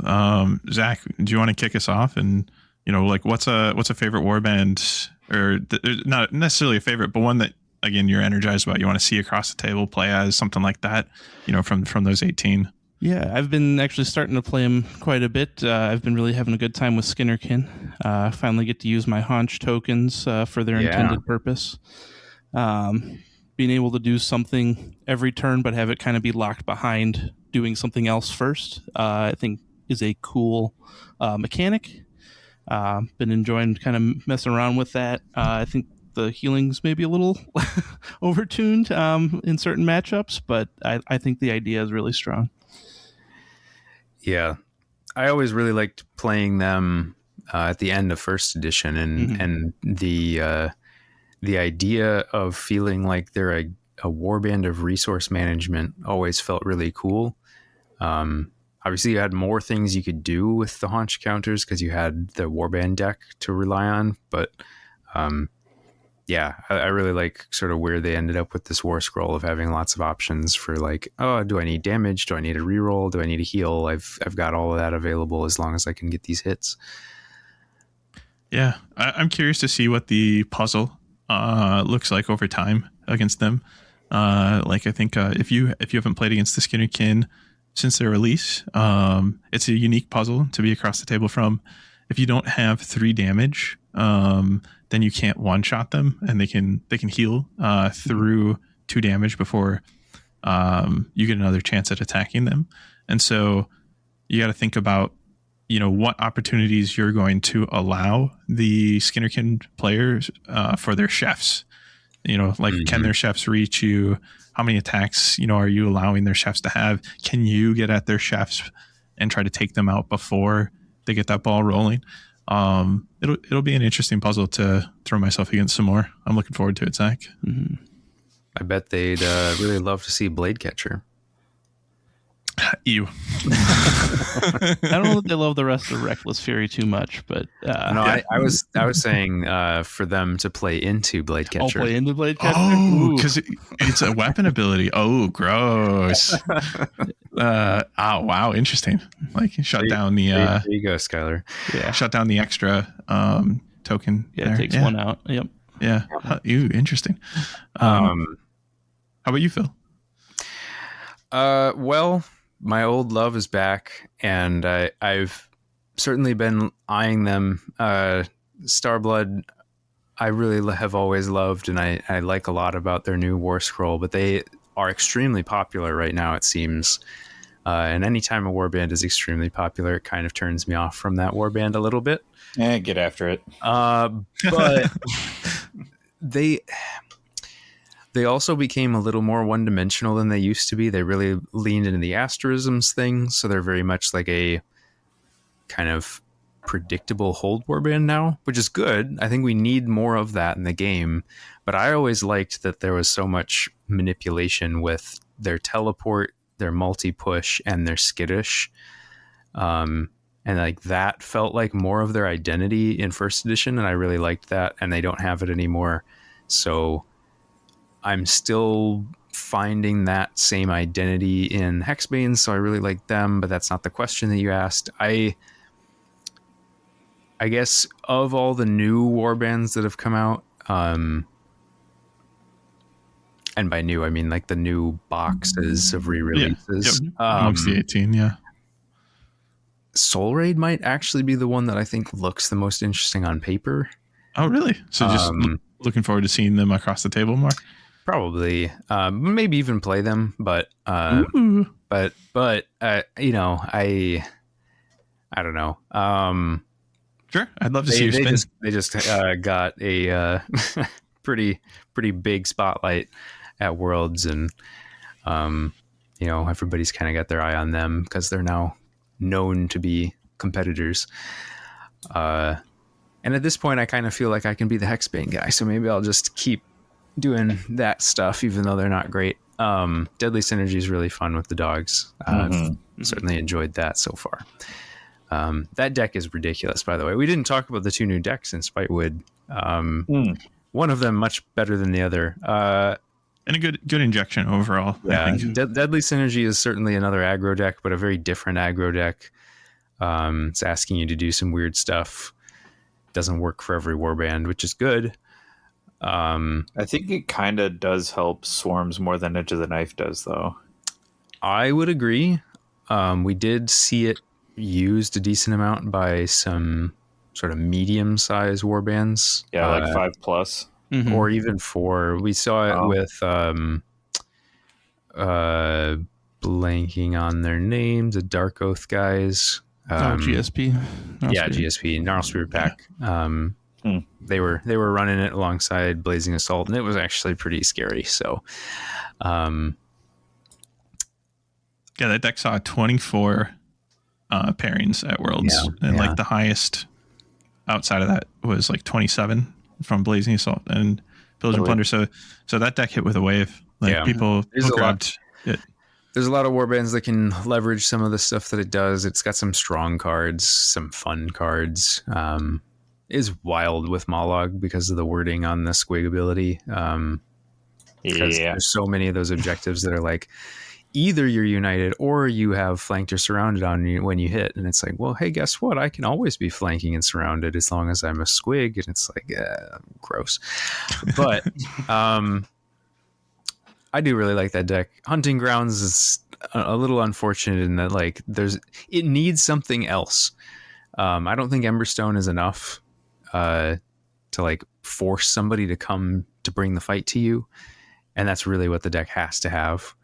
So yeah, I'm in a weird spot with that deck. I think the community needs more time with it. Like I don't know. I think there's some untapped potential. I think Hunting Ground, Emberstone, Starblood has legs. Yeah, because it's like it could, yeah. Like inviting you to, so like if they start hanging out on objectives or treasure tokens immediately on their side, they pose the question to your opponent, you know, do you want me inspired or are you going to come stop this? And I think that's interesting. Yeah. In that case. So I agree that there's probably still some play there. There's some really good cards in Hunting Grounds. It's just the question of like, can you make your opponent be in your territory? Yeah, it's tough. If you can't, half your deck turns off, and that's pretty rough. Anyway, Ryan, how about you for a warband out of the 18? Favorite warband release? Just one that you know, now that we're a couple months into it, you know, you want to see whether on your side or their side. Oh, like which one am I cooking up with, and what are you excited for? I've been playing a super tanky, like slow Gardeners, so I'm jumping into Skittershank with just a whole lot of like I don't think it's gonna be like a main, but right now I'm just having fun being able to dive where I want, where I want. Yep. And way cool. Yeah, so like there'd be times as Gardeners where I'd be like, man, it would just be so nice and I could make my job a lot easier if I could just dive that guy. So now I'm doing that. Like I'm able to exert those frustrations. Yeah, that is now plan 1A. Dive. Brian has started to live out his life as a submarine captain. Well, Skylar, I will turn it back to you. Which warband are you most excited for right now? Yeah, and it's why actually is it Soul Raid? No, it's actually Blood of the Bull. And that, like, I've already spent quite a bit of time, you know, exploring Soul Raid since they've come out, because I was excited to see what they were like, and I felt they were particularly strong, especially with especially like with Emberstone and Furain, and I had that crazy Emberstone Reckless Fury deck that I would have taken to Worlds with them, you know, if I didn't have a kid jump into the player 3 slot over here. But Blood of the Bull would be the one I'm like the most energized about out of the release of the 18, because I want to see them both across the table more and in my hands more, because I'm just really surprised by them. Like I thought, and I think I've brought this up in the cast since they've come out. I know we've talked about this, you know, together, you know, since they've come out, but like on paper, I thought this warband looked like busted. I thought this warband looked crazy. And in practice, you know, they've been like good, but not like oppressive. And I think that their puzzle is really interesting, and like how they have to delve when not staggered to get access to essentially their war scroll. And then they're looking most of the time to end a round with like sitting on treasure. So like they don't actually pair too great with something like Torn Landscape from Pillage, because it's like, hey, I actually do not want to start next round, you know, on something that I have to delve to treasure, because then I won't be able to access my dice. Like they're just super fascinating to me from a puzzle standpoint, and I want to see them on the table more. I also like, I don't know, their models speak to me. Like I don't know what I was expecting with a Chaos Dwarf refresh, but I wasn't expecting this like orcish dwarvish look. I mean, Morudak here Mm-hmm. continually reminds me of like a brute from Halo. Yeah. And I know Brian was like, he looks like a dwarvish Klingon, and it's like, now I can't unsee that. Yeah. So just a unique warband for me overall that I'm looking forward to seeing more. Very cool. And I'll grab Zach's question of like favorite model and run that around the horn. It's going to be one of the new heralds, hands down. It's going to be Lenwith with like Ilaran as a close second, but I don't think this comes as any surprise. I love the archer chick. Yeah. I mean, I love like fantasy elves. I love fantasy like archers, and I've been a huge fan of like literally Skaith's Wild Hunt brought me into this game. Like I was enamored when I got that for Christmas, and I played them for a year despite like them having a pretty basic identity. It was like, no, like I love this warband. I'm going to figure out the game through this warband. It's going to be my constant. And so to see more of them, I'm excited. Even if I don't particularly love the playstyle of the warband, but that's okay. It's still cool to have more of these to look at. Okay, I'll pass the horn. The favorite model of the year horn. Zach, you're the one that posed the question. What do you got? Yeah, the Kurnoth's Herald was definitely among my picks. Yularan is, I think, my favorite out of the three there. For sake of difference, I'll go with one of the Blood of the Bull. I actually really like Zildraka. I think that's just great, just kind of like chunky chaos dwarf leader going on there. Just love that one. Continuing the theme of like strong female leaders in the game too. Like, a lot of that actually, in Underworlds. Yeah, it's a good shout. All right, Brian, we'll go to you next. Since he came out last year, I'm not going to say Squirt. But I'd take it.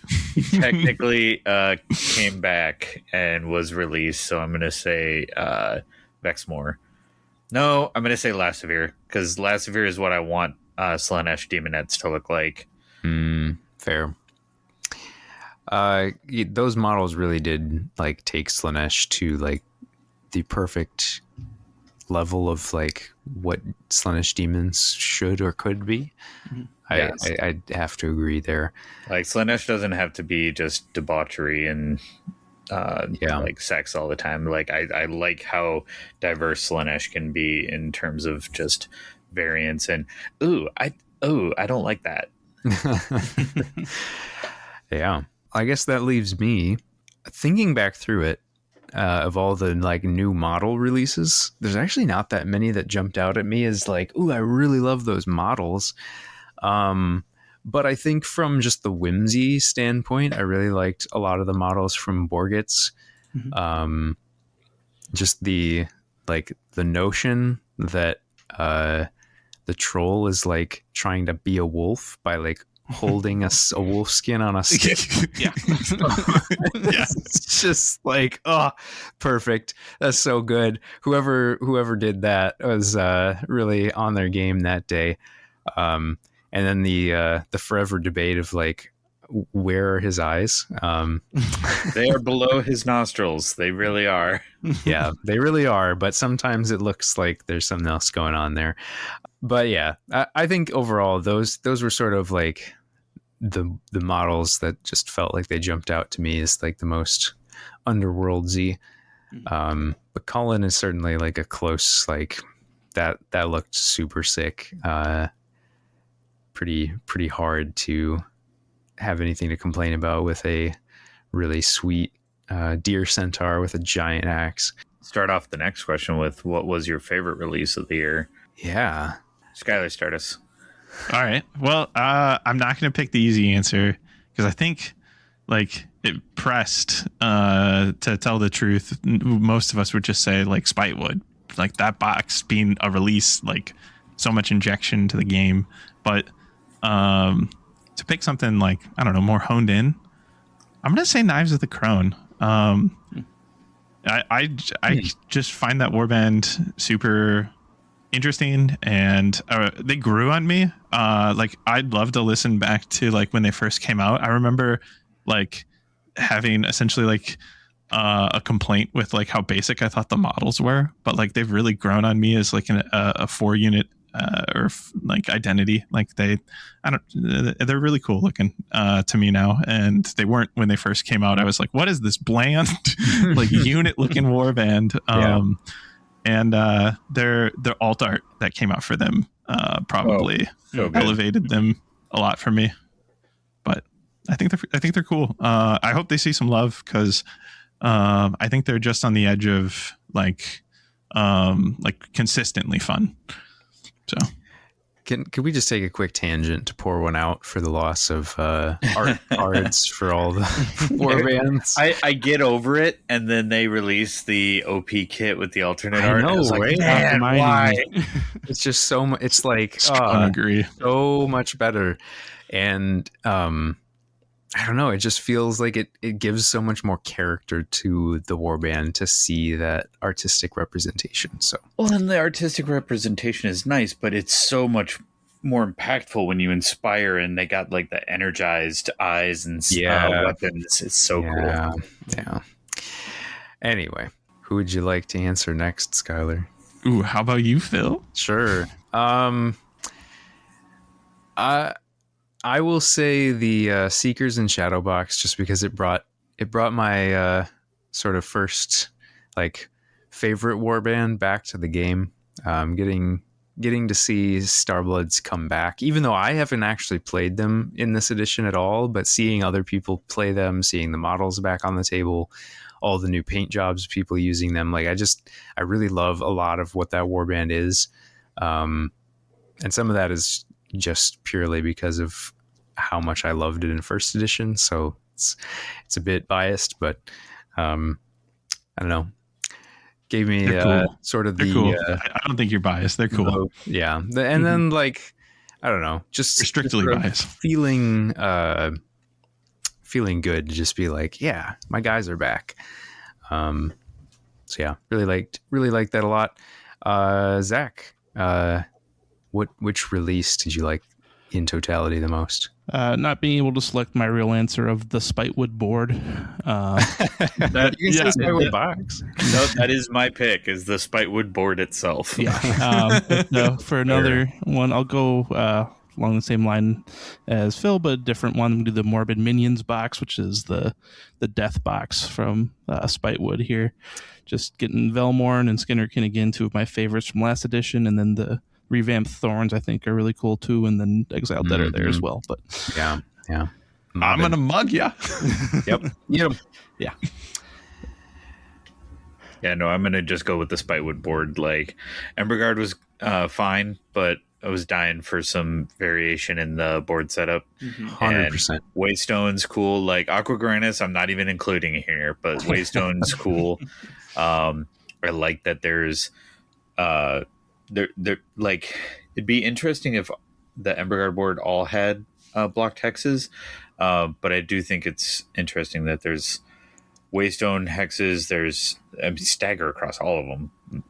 Like I would have liked to see maybe swap the stagger hexes for some blocked hexes in the Spitewood one, but yeah, I just really like having at least 4 boards to choose from. Don't get me wrong, I don't yearn for the days of lugging around 20 boards. Yeah, but right.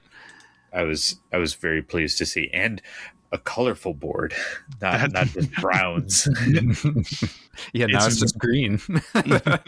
It's visually refreshing. It like is. if we had ended up with another, I don't know, like beige board that just had like a different configuration, a couple special hexes, the same as it is now, but like just beige, like it wouldn't feel as refreshing. I really like having the strong visual differentiation, like to be able to just look at different things. It's nice. There's something to be said for the flavor change, right? It's just like the game is still the same. There's not even that big of a difference in the boards, but like it just feels different because we're doing this different thing of we're now in Gairan, and where that means something. So not always a game that cares or lends itself well to the narrative side of things, but I think the boards did a good job this time. So that wraps that question up. I guess in a similar vein, what are we hoping to see in the next year?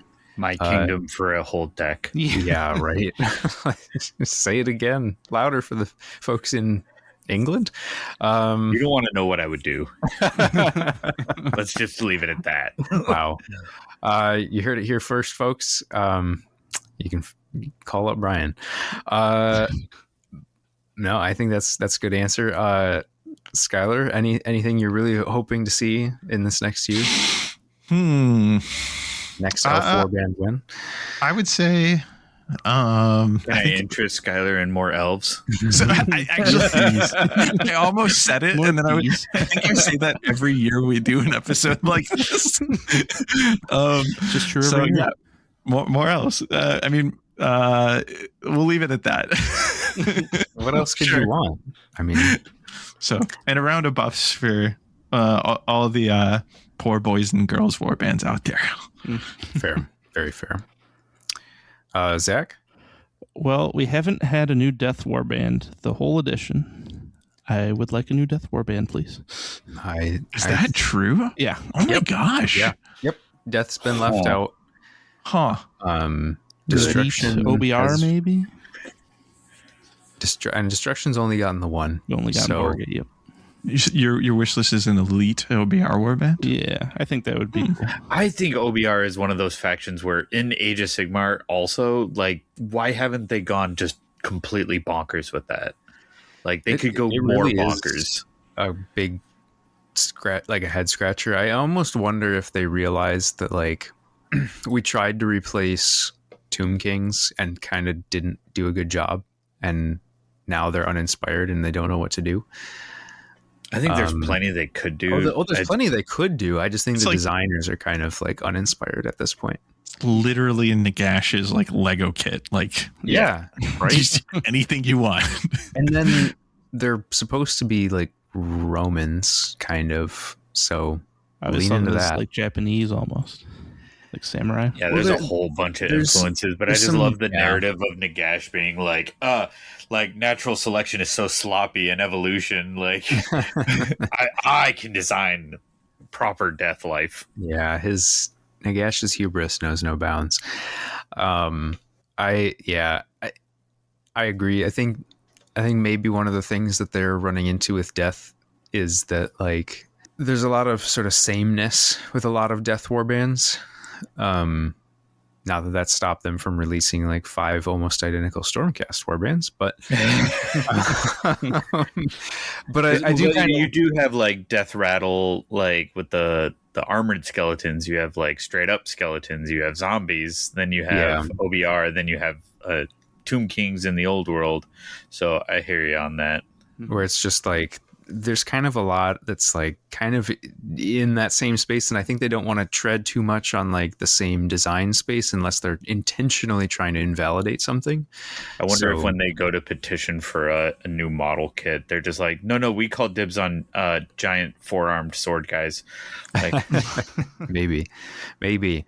I guess then I'm the only one left with this question.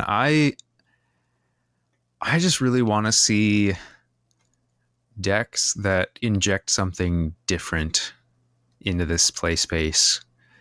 I know we already talked about hold, but even if we don't get hold, if we just get something that's more on the like in the vein of, I don't know, Malevolent Masks, I'd be down with that. Weird deck. Yeah. I feel like I could run down a rabbit hole right now of like reminiscing about how much I miss the decks towards like the end of version 1, like when we were in that Nemesis life cycle, and it's something I've taken to calling like as like story decks, because like each one like managed to tell a story and like bring its own like unique element to the game. And I wish that mastery decks were story decks.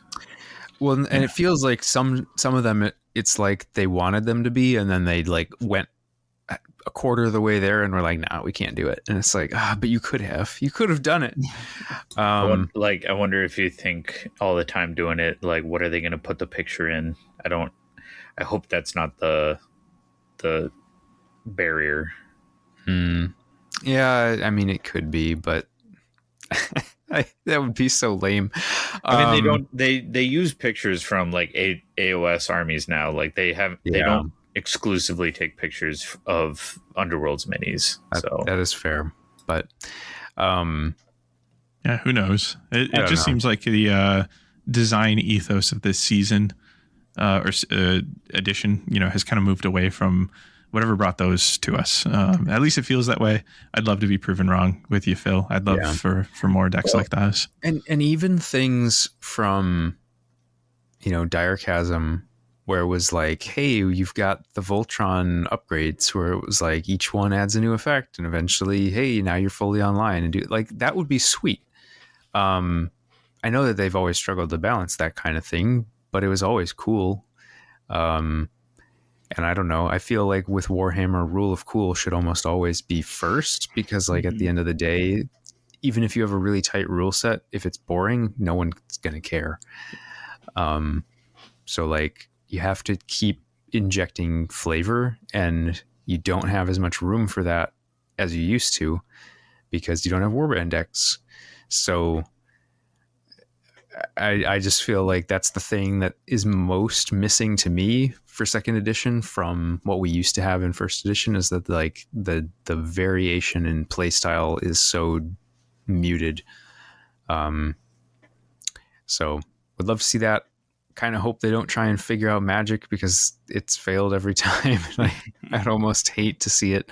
But it was different, and it gave us a different thing to do. So maybe they'll try that again and actually get it figured out this time. If they bring it back, pass and fail results, and don't make the fail punishing, just make it different.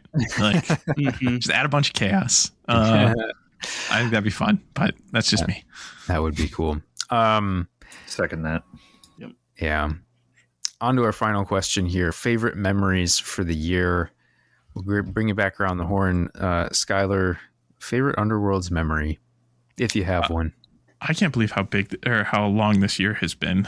Right? Just reaching back through this episode, I still can't believe like the game was essentially at its birth as the year kicked off.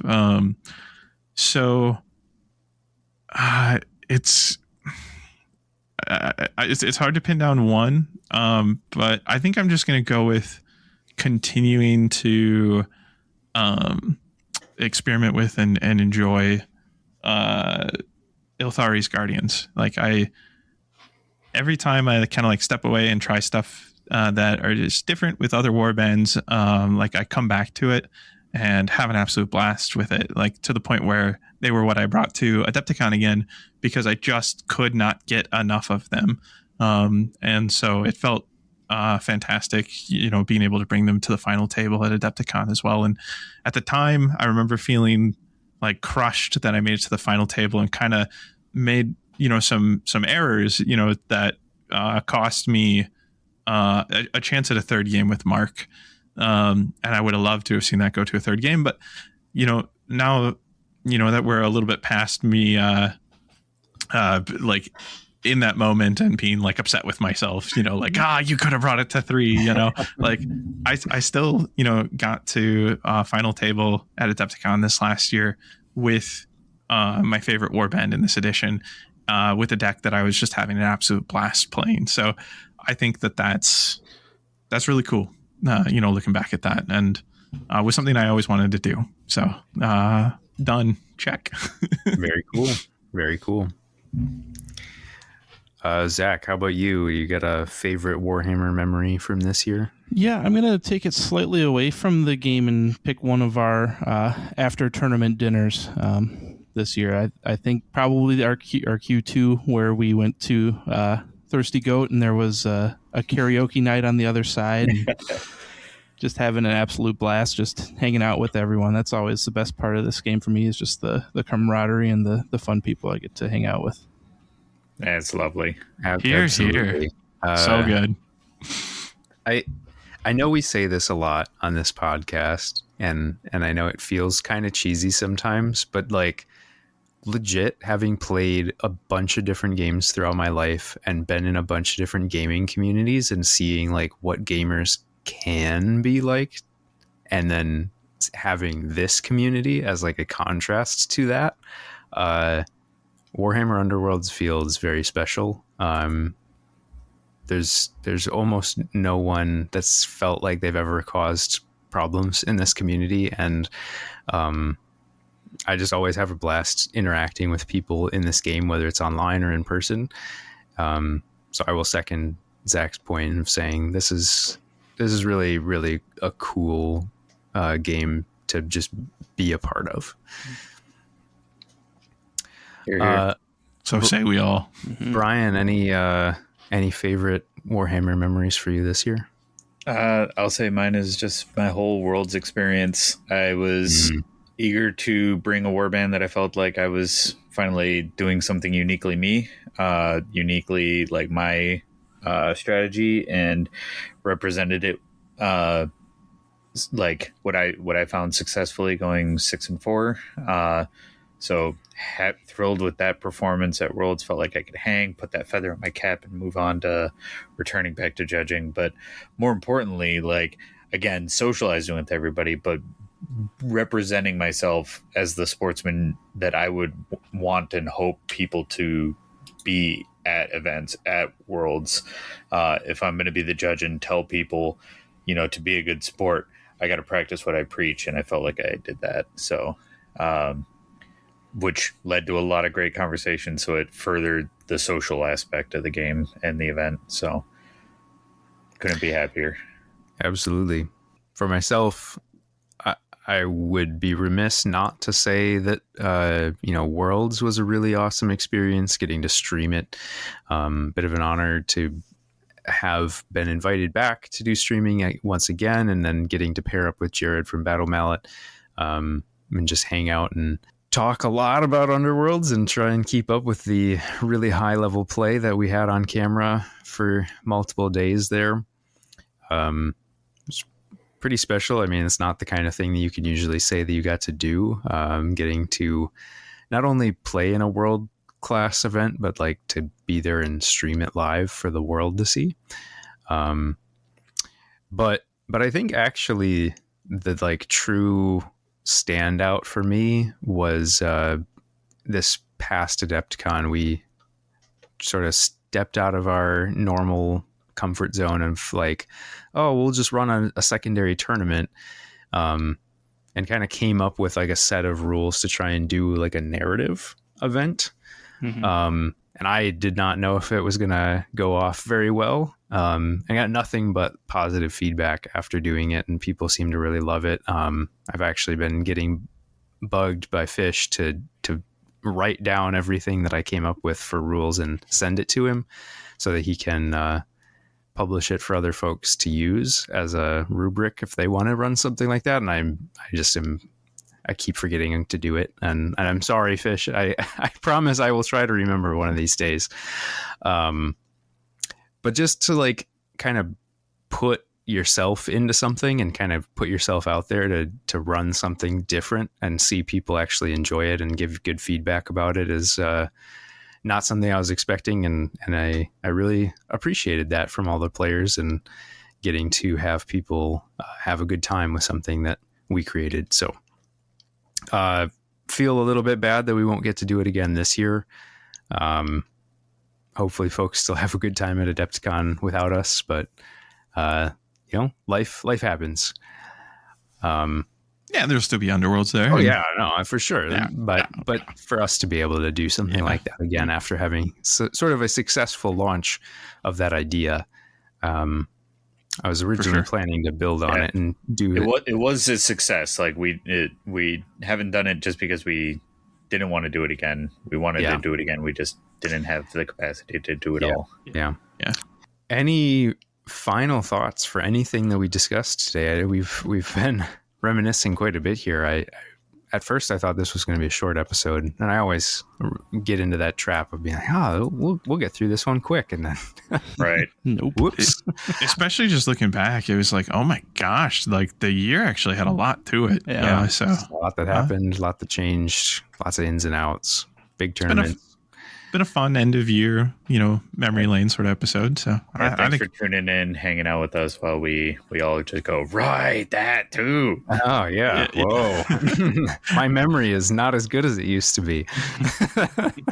we could have easily spent, additional time at each stop as well. Oh So, yeah. We could be here all night. But Yeah. but So, we've got two people with babies that can't do that. absolutely. So, to the listeners, I'd just say happy holidays and looking forward to spending more of the next year with you. Absolutely. All right, so that'll wrap us up for today. As always, if you want to share any of your favorite memories from the year, anything that stood out to you for this year of second edition, you can get in touch with us over on our Discord. We're always hanging out, chatting with folks. Or if you're feeling like just sending us something directly, we've got whatthehexcast@gmail.com for our email. If you'd like any other content, you can head on over to themortalrealms.com. We've got pretty much coverage of everything narrative for AOS, and then all of our old episodes are hanging out up there. Thanks as always to any patrons for the channel. Really appreciate that. We don't expect anything from anyone who listens to our content, but for those who like to contribute and help us keep things going, that's always very well appreciated. Coming up next, I don't think we have any plans. Everybody's just going to be trying to get through the holidays for right now. I'm sure we'll figure something cool out. I think we had a few different ideas of things to talk about after our last episode of deck building, and we just sort of went with the easy choice for now. But there's always a few releases around, like teased around. That's Christmas, also so fair. We might have here's hoping we might get something queued up for us, nice and something easy to talk about. Yeah, but going on to the always present flavor text quiz. Are you guys ready? Never scared. You know it. Nope. Let's do it. All right. So I picked this one out. I think it's apt for our trip down memory lane and our experiences for the year. This one is attributed. It is all must fight. All are part of the great plan to Crojax the Aegis. Ooh. You find in a You didn't pull the alt art card, did you? No. Because those have different flavor texts. Oh, really? Okay. Well, no, I didn't do that. But now that I know, I will keep that locked away as like a potential chip. Yeah. Is that spoiling for a fight? No. I will give you a hint that it is from the Spitewood box. Ooh. I'm trying to think of one. Trying to remember Crojax just on seeing it. Crojax on a card. Right. Do you? All right, I'm gonna help us narrow it down. Hunting grounds. It is not Hunting Grounds. Well, there you go, guys. All right, for this energy. Deadly synergies. Take the wheel, Brian. Almost fight. You haven't nailed it yet.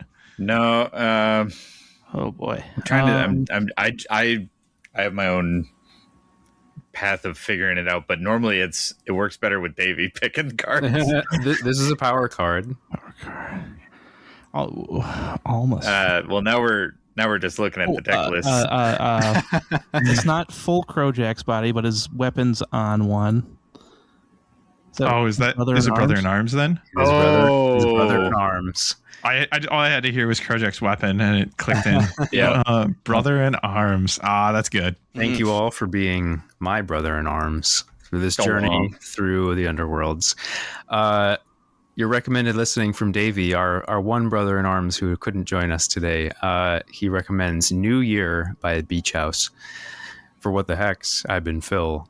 I've been Brian. I've been Skylar. And I've been Zach.